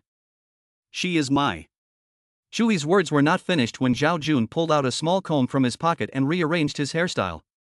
Then he stamped his leather-soled shoes, held out his hand and lowered his voice, saying, "Hello, my name is Xiao Jun." Seeing Xiao Jun's arrogant appearance, Chu He kicked him. "You're a spirited young man, have you suddenly become a gentleman?" Chapter 55, Naishui's tea. Ahem, Brother Chu, in front of such a beautiful and pretty teacher, how can you make such a rude gesture? Xiao Jun stroked his suit in a manner of speaking, then held out his hand and smiled at Lin Zhiqing. "Hello, Miss Lin, I'm Xiao Jun, Chu He's best friend. May I ask if you're here for a home visit?" Lin Zhiqing shook Xiao Jun's hand with a generous smile. "No, I'm here to." Lin Zhiqing glanced at Chu He. Chu He quickly pointed out, "This is your sister-in-law." "Oh, so she's my sister-in-law." "What?" Xiao Jun was shocked, pointing at Chu He and Lin Zhiqing. She is your wife? What did you think?" "Fuck." Xiao Jun was very disappointed and slapped his thigh. "What a flower stuck on cow shit. What the fuck did you say?" Chu He didn't spare Xiao Jun at all, and went up and kicked him again. "Fuck, Brother Chu. I think you're more violent than me, and more like a gangster. If my father hadn't told me to behave, so that I could take over his business in the future, I would have fucked you already." "You want to fuck me? You're out of your mind." Chu He extended a friendly and cordial greeting to Xiao Jun. Seeing this, Teacher Lin pulled Chu He away. "No hitting." Xiao Jun laughed with his head in his hands. "You're right, teacher, sister-in-law, a gentleman uses his mouth, not his hands." Looking at Xiao Jun, who was all manner and no substance, Chu He burst out laughing again. She sat Xiao Jun down in the living room, poured them both a glass of water, and then went to the kitchen to wash the dishes. "Xiao Jun, your wife is really virtuous." Chu He asked, "What are you doing here, kid?" Xiao Jun didn't feel like an outsider at all, and picked up the fruit on the table and started munching on it. He said, "Brother Chu, you used to rely on me yesterday, so why are you turning your back on me today? Besides, we haven't seen each other for a long time. Do you think you can come and see me?" After saying this, Xiao Jun pointed at Lin Zhiqing. "Brother Chu, you're something, you've got your teacher all to yourself, she's absolutely beautiful. Hey, does your wife have any brothers or sisters? From now on, I'll call you brother, and you can call me brother-in-law." "You wish." Chu He glared at Xiao Jun. "Hurry up and say what you came to say, or I'll leave." Hey, I'm saying, Brother Chu, you're too inhumane. I'm saying,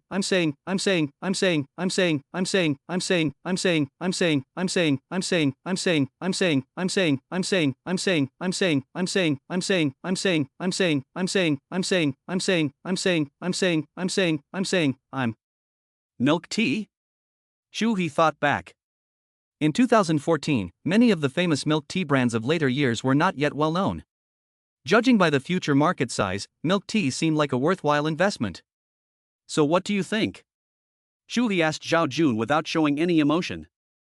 Xiao Jun scratched his head. "I'm definitely willing to do it. To be honest, Brother Chu, a man is big what?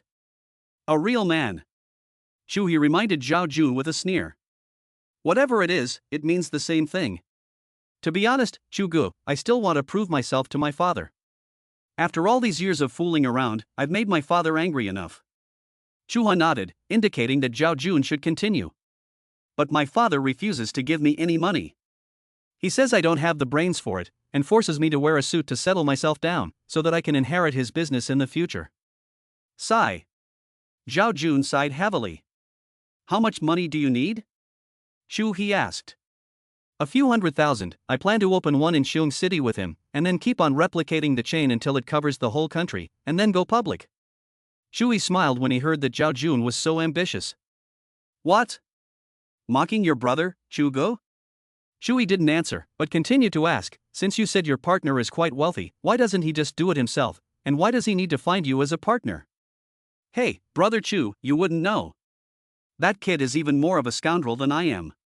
He knows himself well and knows that he will definitely lose if he goes it alone, which is why he wants to bring me in as a partner." "That's understandable." Chu He pondered for a while, picked up the glass of water on the table and took a sip, then asked, "Has the name been decided?" "It's been decided. It'll be called Milk Snow Tea." Bang! Upon hearing this, Chu He slammed the glass on the ground. "What's it called? Milk Snow's Tea? What's wrong, doesn't it sound good?" Chu He pursed his lips, his heart pounding with excitement. The world after rebirth is really crazy, and the market value of milk snow's tea is billions of dollars, and now it has sprouted here. Is this considered a golden finger after rebirth? Chu He touched his chin. Now that the opportunity is right in front of him, he is afraid that he would be sorry if he doesn't enter. But for now, he has to stay calm. Cough, that's pretty good. Chu He hooked Xiao Jun's shoulders and asked, Junior, how was Chu good to you before? There's no doubt about it, Chu Gu. Then can I also get a share of this milk tea business? Really? Xiao Jun naturally knew that Chu He was clever, and if these two rascals could get Chu He's help, they would probably have a better chance of success. Of course it's true. Chu He said, but I want to go down a different route from you too. So what route do you want to take, Brother Chu? I want to take the route of the university town surrounding the city, and the university students taking the lead in the milk tea industry. Xiao Jun. In general, it means setting up a presence in the university, using university students to open up the market, and then promoting it outward. Chu He said this because in 2014, although some milk tea businesses saw the potential market in universities, not many took action. At this time, it is a good idea to give up on the various brands that are fighting for land outside and turn to open up the university market. First, we are familiar with the young people's group. Chu He explained to Xiao Jun little by little. Second, competition in universities is not so fierce and rents are relatively low. Third, your sister-in-law still works at the university. Who do you say we should use this resource if we don't use it? Brother Chu, you're right. After listening to Chu He's words, Xiao Jun glanced at teacher Lin, who was still working in the kitchen, and said with a smile. At this time, the kitchen window was not closed, and the wind blew strands of Lin's hair into his face, giving him a half-hidden look. In the living room, Chu He patted Xiao Jun on the shoulder. Junior, there's no time like the present to seize the initiative. You should quickly talk to your partner, and then communicate with our father. Let's strive to get the funds as soon as possible. Upon hearing this, Xiao Jun frowned. Well, Chu Ge, then you have to tell me how much you're investing, otherwise I won't know what to say. Chu He gave a wicked smile, then hooked Xiao Jun's shoulder again. Jun, do you know what a technical investment is? Chapter 56, Your money, save it for my son's milk powder. What the hell is a technical investment? Even though Xiao Jun is well dressed and looks respectable, he is still not very smart. Chu He, putting his arm around Xiao Jun, said kindly, a technical investment is, in layman's terms, when I don't have to pay any money and I can still own a part of your milk tea shop. Xiao Jun obviously couldn't understand this concept. In his mind, if you're going to work together, you have to put in money. No. Chu He continued, Jun, let me ask you something. What if, your milk tea shop can't continue operating because you don't have enough experience and now you're facing closure? Then you definitely want to do everything you can to save it. That's right. Chu He said, and that's the part of the money I want to earn. At the beginning of your project, I can give you a relatively complete project plan. During the course of the project, I can provide you with contacts, solutions to problems, etc. If there are any problems with the project, I can find a way to pull your project back from the brink of danger. This is called a technical investment. Xiao Jun suddenly felt his head buzzing after Chu He's rambling. He scratched his head, didn't say anything, and lowered his head to think for a while. Then he started counting on his fingers. Finally, he let out a hiss, looked up at Chu He, and said, Chu Ge, I think there's nothing wrong with your description, but I still don't quite understand the idea of technical investment. Oh, I don't want much from you guys, just 20% as a token of my appreciation. If there's any extraordinary contribution in the future, you can increase it as appropriate. 20%. Xiao Jun was dumbfounded when he heard this percentage. You can get 20% of the original shares without paying a single penny? Okay, that's my condition. You two partners haven't discussed it yet, and you haven't communicated with our father yet. Don't waste time here. For entrepreneurs, time is money. After explaining his opinion clearly, Chu He got up and pushed Xiao Jun out the door. Hey, Chu Ge, you said you'd invite me to dinner, and I was planning to eat lunch with you. The project is important, you can eat whenever you want. Seeing that Xiao Jun was leaving, Lin Shifu also came out of the kitchen. Are you leaving? No, Xiao Jun pointed to the hands that Chu He had pushed him with. Sister-in-law, I have no choice but to leave. Sister-in-law, I'll bring you some skincare products next time. My mother's skincare products always work. Sister-in-law, do you have any sisters or something? Can you introduce me? Ouch. Xiao Jun hadn't finished speaking when Chu He kicked him out the door. This matter should not be delayed, so hurry up and discuss it with your partner and give me the result. After Chu He finished speaking, he didn't wait for Xiao Jun to agree, and he just closed the door. Finally, he's gone, and now it's peaceful. Chu He sat back down on the sofa, turned on the TV, and casually searched for a program to watch. Teacher Lin walked over with her long legs, sat down next to Chu He, picked up an orange from the fruit plate, peeled it, and handed it to Chu He. Here. Chu He took the remote control and looked at the orange handed to him, and looked at Teacher Lin with some surprise. Teacher, today the sun has risen in the west? Are you going to eat it or not? If not, I'll feed it to the dog. Teacher Lin said and was about to take the orange away. Chu He opened his mouth and swallowed the whole orange, and incidentally licked Teacher Lin's slender fingers. You're disgusting. Teacher Lin took out a tissue to wipe it off, and then said to the smiling Chu He, you want to do business? Chewing on a juicy orange, Chu He looked at Lin and said, why, Lin, if you won't invest in me, you won't let me do my own project? No, Lin said, I'm just worried that you're too young and you'll take business too lightly, and in the end, you'll get nothing. Teacher, you still look down on me.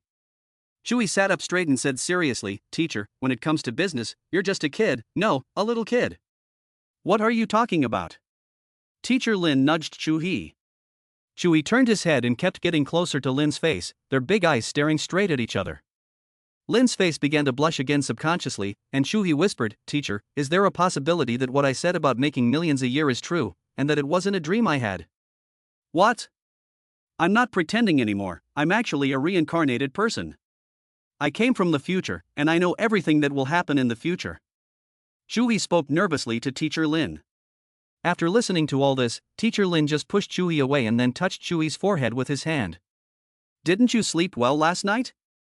Why are you talking nonsense?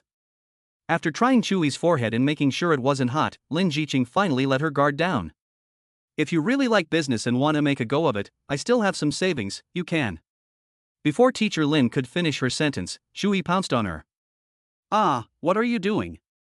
Pouncing on Teacher Lin, Chu He said with a smile, Teacher, you really smell good. You should save your money for my son's formula in the future. After saying that, Chu He aimed at Teacher Lin's lips and gave a friendly and passionate good morning kiss. While Chu He was attacking Teacher Lin, the sound of keys turning suddenly came from the door. Teacher Lin used her Hercules technique again and pushed Chu He off her. Then he sat up straight and straightened his clothes and hair.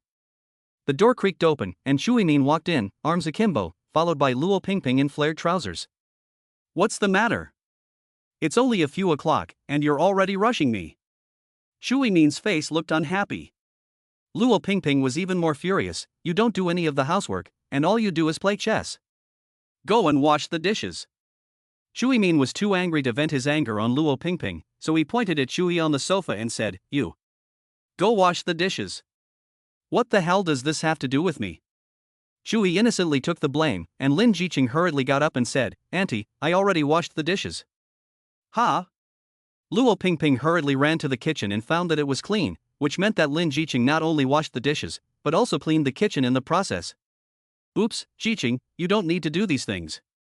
Chu He glared at him angrily, you little brat, why didn't you help Qingqing? You just know how to watch TV here, don't you? No, Chu He was just chatting with his friends. Chapter 57, A Cool and Sexy Bet. Who was here just now? Chu He asked. Chu He muttered, Xiao Jun, who else? Here, that's what he brought you to. Chu He glanced in the direction of Chu He's gaze and muttered, this kid really knows what to do.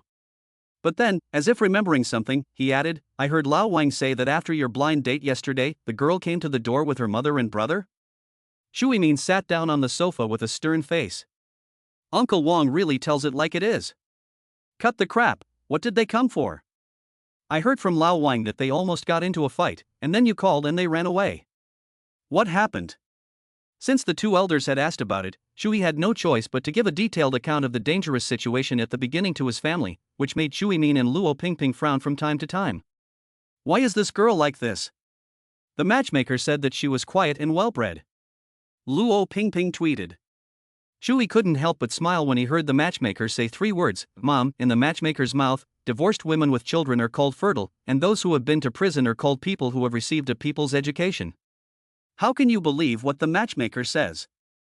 Okay, I'll block that matchmaker right away. Ching, how about we eat ribs tonight? I'll go to the supermarket and buy some later. Lin Zhiqing was held by Luo Pingping, and she just smiled without saying a word, but her eyes looked at Chu He. Chu He immediately responded, saying, Mom, don't buy it. We're going back to Lincheng later, she has to go to work tomorrow, and I have to go to school tomorrow. It's so urgent. Luo Pingping thought about it and it seemed that they should really leave this afternoon. Then I'll bring you some of the salted duck eggs your grandmother brought last time, and I'll also take the crabs your sister-in-law brought last time. When Lin Zhiqing heard this, she hurriedly refused, Auntie, you and Uncle can keep it for yourselves. We have everything at home, there's no need to bring it. No, that won't do. Can the ones over there taste the same as the ones here? I'll go get a plastic bag. Lin Zhiqing couldn't argue with Luo Pingping, so she had to go along with her arrangements. After the family had finished their last meal at noon, Luo Pingping sent the two of them downstairs with 1,000 reminders. Finally, she did not forget to emphasize to Chu He, don't forget to come back for the Mid-Autumn Festival, and let's go back to your hometown to see your grandmother then. Got it. Chu He, who had returned with big bags and left with big bags, waved to Luo Pingping and then got into her Mercedes-Benz with Lin Zhiqing. Lin Zhiqing lowered the window and said goodbye to the couple before stepping on the accelerator and setting off back to Lyn City. All it was left was a red-eyed Luo Pingping, who sighed, this child, it seems like just yesterday he was learning to walk, and now he's getting married. Chu He put his arm around Luo Pingping's shoulders, come on, other families have to prepare a wedding room and wedding car for their sons, but look at our daughter-in-law, she has everything, how much more convenient. Is that really saving any trouble? Luo Pingping pokes Chu He in the chest with her arm, we'll have to go to Lincheng to see what to buy for the family, so that our son doesn't feel inferior at home. Is that really necessary? I don't think my daughter-in-law is the kind of petty woman you're talking about. Why not? Oh, I forgot to ask Chu He when we can meet the in-laws, so we can discuss how to give them a second wedding. Alright, go on up first, there will be plenty of opportunities in the future. Your son isn't not coming back. Lin Xiong Expressway. Chu He was holding his phone, endlessly imparting the ways of love to Wang Zibo, while the driver, Lin Zhiqing, glanced at Chu He from time to time. Chu He, can you spend some time studying? I haven't seen you read any professional books, let alone the books for my class. Tomorrow's first class is my class, and I'll be asking you the first question in class. Upon hearing Lin Zhiqing say this, Chu He immediately put down his phone and started theorizing. Teacher, if you want to kill the chicken to warn the monkey, you have to replace the chicken, right? I've been the chicken several times already. Besides, why doesn't your husband read the professional books? It's precisely because your husband is a genius that even the professors teaching me are impressed. I was just a freshman, and they already asked me to do a project and write a thesis. May I ask, Teacher Lin, which freshman can do that? Lin Zhiqing was Chu He's tutor, but she had a lot of students, and since the semester had just started, she was busy entering all kinds of information about the freshmen, so she really didn't have time to be distracted by Chu He's grades. But just looking at Chu He's carefree appearance, he didn't seem like someone who would study, but rather like a professional rascal.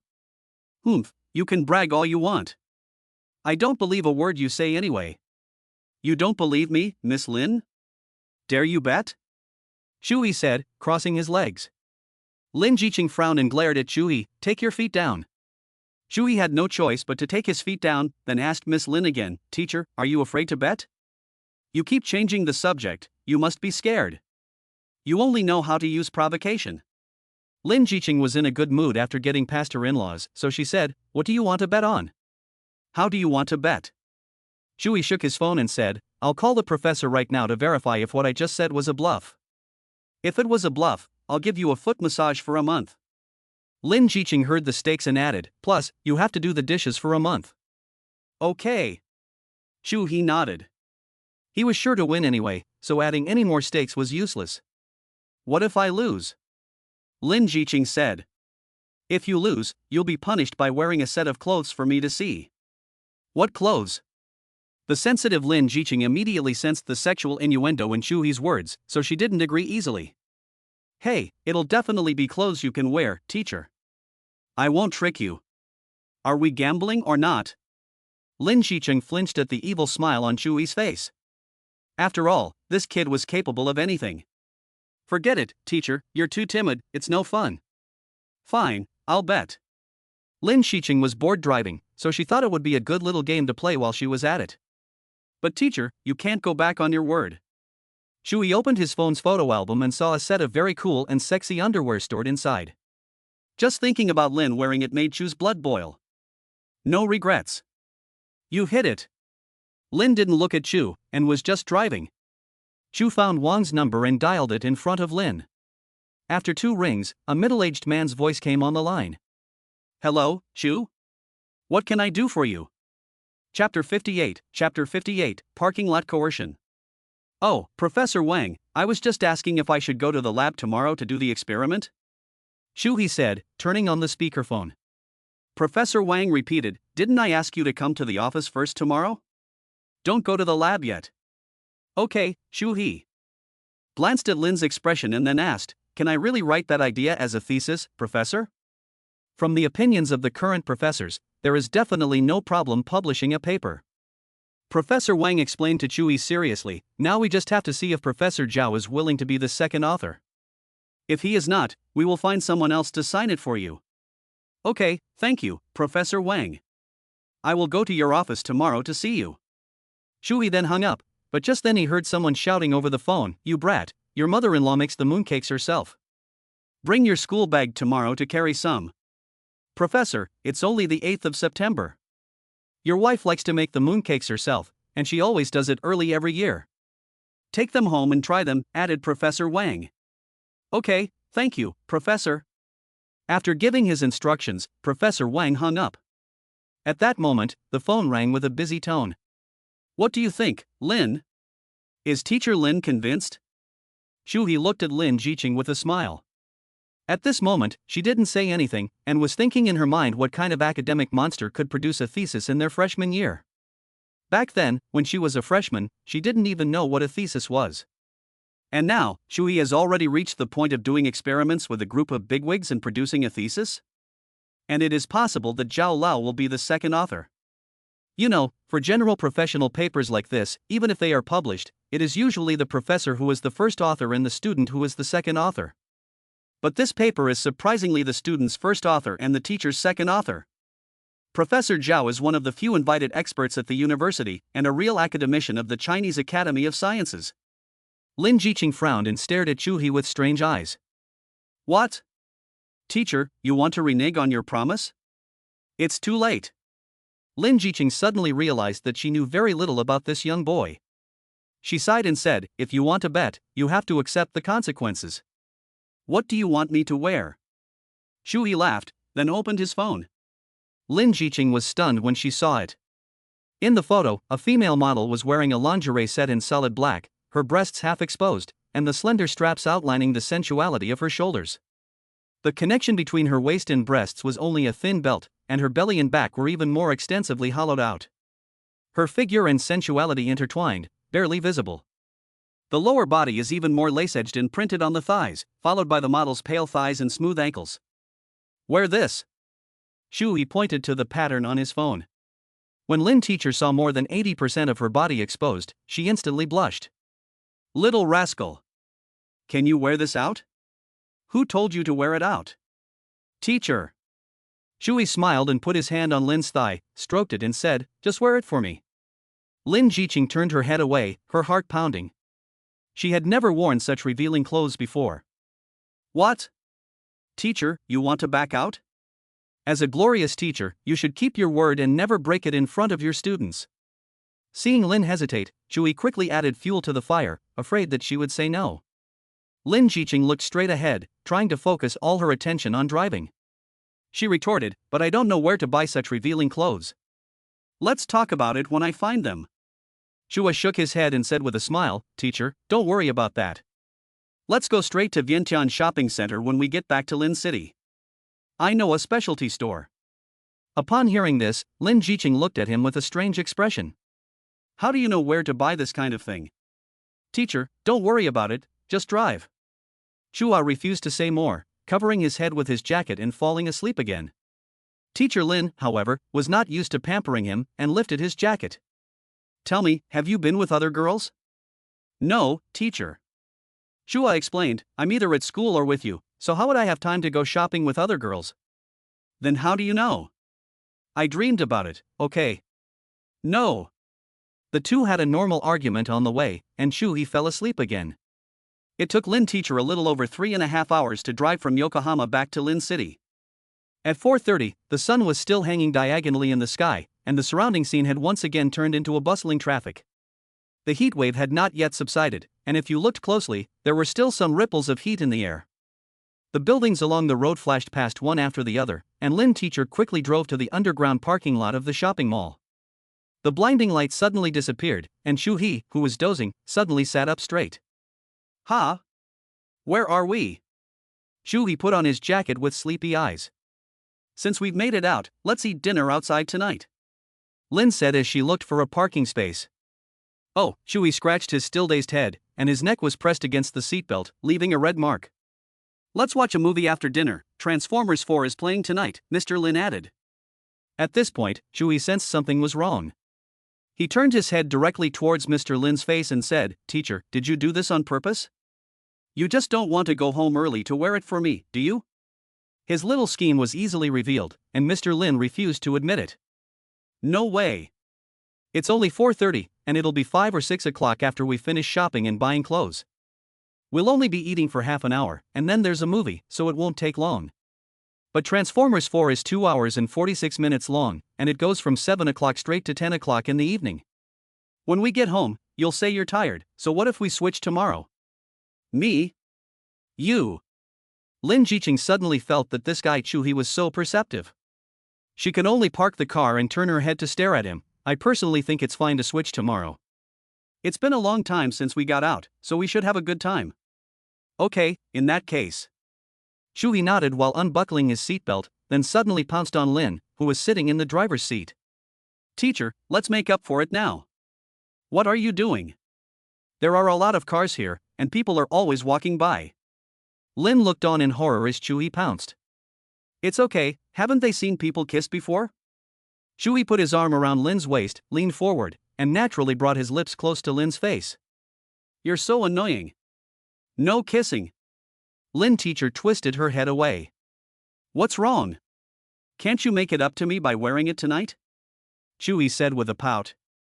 Okay, I promise you, I'll go buy it later and wear it for you tonight, okay?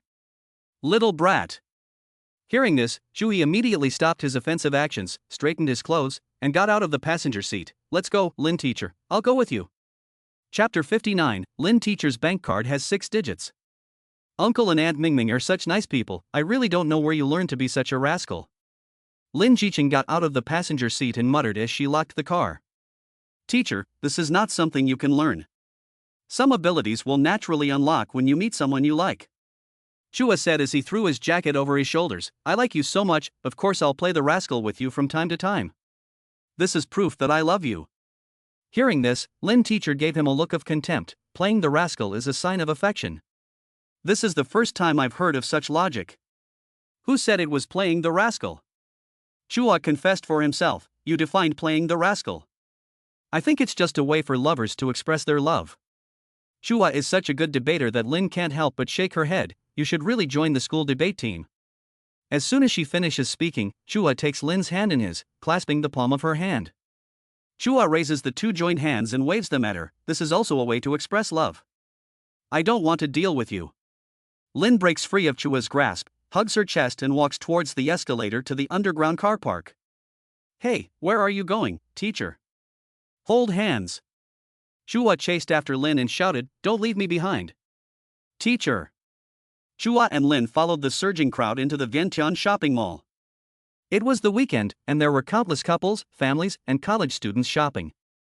Even though it wasn't yet 5 p.m., there were already long lines in front of some of the good buffet and hot pot restaurants. Chua held Lyn's warm hand as he wished, and they walked step by step. The first floor had mostly exhibition cars and digital products, which was completely contrary to the expectations of the 2 people shopping together. So they walked straight to the escalator. Lin Zhiqing glanced at the sign as they went upstairs. The 2nd and 3rd floors were for women's clothing, the 4th floor was for men's clothing, and the 5th and 6th floors were for casual dining. "Go to the 4th floor." Teacher Lyn tugged Chui's hand and they got on the escalator. "The specialty store I was talking about is on the 3rd floor, and the 4th floor is for men's clothing." "What are we going there for?" "Of course I'm buying you clothes." Look at the clothes you're wearing, you've worn them for days, and you don't even have any pajamas. Teacher Lin explained seriously, since you've already decided on that shirt, you can just buy it later, it won't take any time at all. Really? Teacher, I'm young, don't lie to me. Chu He turned his head to look at Teacher Lin's beautiful face. Really? The soft lighting in the shopping mall hit Teacher Lin's face, making her already outstanding appearance even better. Even many young men and women looked in her direction. This made Chu He clutch Teacher Lin's hand tightly to proclaim his ownership. The two took 3 elevators to the 4th floor. Teacher Lin led Chu He into a specialty store with a bird skeleton as its logo. Welcome. The waiter's eyes lingered on Teacher Lin for a long time. Teacher Lin seemed to have long been accustomed to this kind of gaze. She took Chu He by the hand and led him to a black windbreaker, took it off and handed it to Chu He. Try it on. Chu He felt the smooth fabric of the designer brand and then looked at the price tag on the bottom hem of the jacket, $2,499. He frowned. In his previous life, his secretary had bought his clothes for him, and he had never cared about the price. Today, it was Lin's turn to spend money, and he cared about the price. But in order not to look foolish, he tried it on anyway. The jacket was indeed light. And even the zipper felt silky. Do you like it? If you like it, buy it. Teacher Lin said, the weather is going to get cooler in the next 2 days, so you should buy it sooner or later.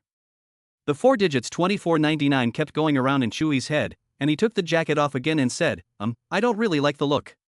Lin Zhiqing frowned when she took the jacket from Chu He. This is so pretty, what's wrong with your sense of beauty? Waitress, pack this up. Yes, ma'am. The waitress was very excited. She had not even tried to sell the clothes and had already sold them. It seemed that this beautiful woman was really a big spender. Teacher, what about $2,499? While the waitress was away, Chu He secretly gave a 2 with his finger. So that's what you were worried about. Lin Zhiqing took out a card from her bag, walked up to the counter and let the waitress swipe it. Then she showed Chu He the balance displayed on the POS machine. Ones, tens, hundreds, thousands, tens of thousands, and 100,000. Ms. Lin's card actually had a full 620,000 yuan. Chu He was suddenly dumbfounded. He thought that when Ms. Lin said she was rich, she meant that she still had tens of thousands of yuan in savings. After all, she had only been working for a year. Not worried now, are you? Ms. Lin patted the somewhat dazed Chu He on the shoulder, then took the padded jacket that the waiter had packed and walked straight into the next store. Just following Teacher Lin's example, Chu He went from having nothing in his hands to carrying a load of heavy things, and they were all new clothes for him. Teacher Lin had already spent more than 3W today. Even though Lin Zhiqing had gone to the bathroom now, Chu He was still dumbfounded. Damn, why is this woman so rich? How can a professor of ideological politics and a counselor earn so much money in a year, or is Teacher Lin a hidden female CEO? Chu He was thinking all kinds of things when Lin came out of the bathroom, having finished washing her hands. Let's go. Now I'll fulfill my bet and buy you that dress, then go home and wear it for you. Chu He came back to his senses and hurriedly walked alongside Lin. Teacher, why do you have so much money? You can't possibly earn this much in a year at work. Could it be that you have some strange side business? What nonsense! Lin Zhiqing turned her head and patted Chu He's head. Part of this money was given to me by my father before he died. My mother had it in her hands before, and she gave it to me when I started working. And part of it is my salary from working. Lin Zhiqing lowered her head and then raised it. Of course, most of it is the money my brother gave me. Your brother, aren't you an only child? Of course, I'm my stepfather's son. He owns a company. I heard that he's been working on something called Pin Xiao Duo recently. He also aspires to build a new generation of e-commerce. I really don't know if it's reliable. Pin Xiao Duo. Chua's heart jumped again, and he hurriedly asked, Teacher, do I have a chance to meet my older cousin? Why do you want to see him? Teacher Lin walked up and down the escalator with Chu He. Of course it's to learn business knowledge. Teacher, you know I'm also very interested in business. Okay, let me ask him. The two stepped off the escalator. A specialty store displaying a lot of women's underwear suddenly appeared before their eyes. Seeing the set on the mannequin in the back, Chu He swallowed hard and said with a dazed look in his eyes, Teacher, that's the one. Chapter 60, A Face as Red as Fire. Lin Zhiqing was mentally prepared, but when she really saw such an revealing outfit, her face couldn't help but turn red. Let's just change it. Teacher Lin whispered to Chu He next to her. She now felt a sense of guilt just standing in front of this store. Teacher, it's settled. Chu He didn't give Teacher Lin the chance to respond, taking her hand and walking towards the store. A salesperson followed the two of them. Welcome, are you here to look at underwear, madam? Teacher Lin's face was red, and her head was bowed even lower. The salesperson could only see Teacher Lin's long hair moving under her head. Then I'll recommend this one to you, it's better in terms of breathability and shaping. The salesperson ran his hand over a white bra on one of the display walls. Chu He waved his hand. No need to introduce it, take that one down and show it to my wife, we came here especially to buy that one. Hearing the title of wife resurface, Lin teacher couldn't help but tighten the hand Chu He was holding. That one? The salesperson confirmed with Chu He. Because that lingerie was not purchased very often, the salesperson wanted to make sure. At this point, Teacher Lin had already used her other hand to block her face under her hair. Her face and ear lobes were as red and hot as if they had been steamed. Yes, take it off. Great. The salesperson was unperturbed. After all, she had been at work for so long that she had seen all kinds of looks. I'll just take it with the packaging, I think. The salesperson looked up and down at Teacher Lin. Madam, may I ask your measurements? D, waist 60, hip.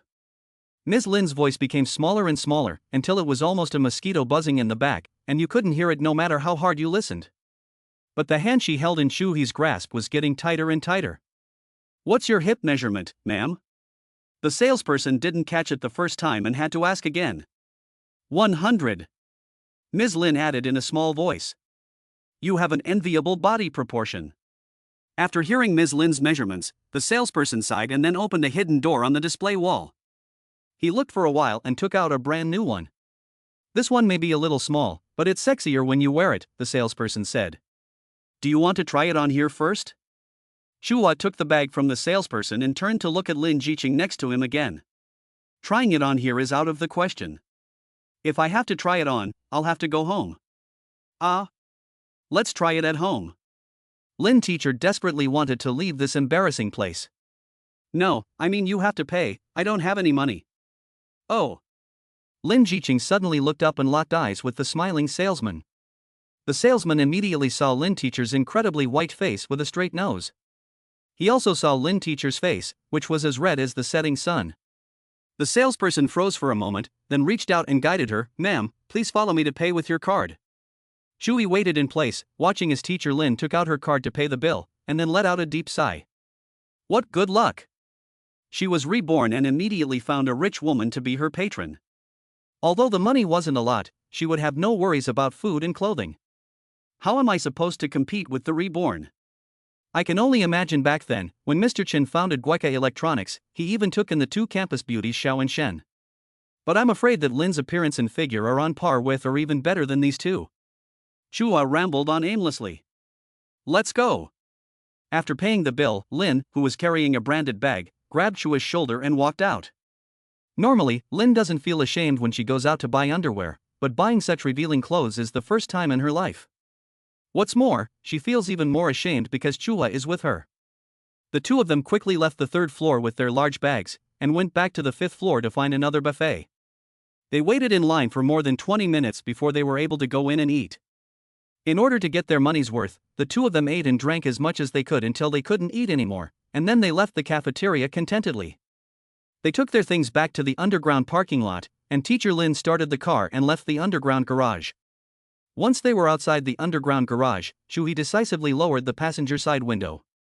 The cool breeze blew in through the window, and as he watched the tall buildings on both sides recede behind him, Chu He felt incredibly relaxed. He casually hummed "The Wind Rises." Along the way, I stopped and walked, following the traces of the drifting boy. I hesitated a moment before stepping out of the station. I can't help but smile, this feeling of being shy when returning to one's hometown is still unavoidable. And the sky in Nagano is still so warm, the wind is blowing up from the past. Having escaped that embarrassing scene, Lin teacher returned to normal. She turned her head and looked at the very happy Chu He, and asked, Are you so happy to have bought that underwear, little rascal?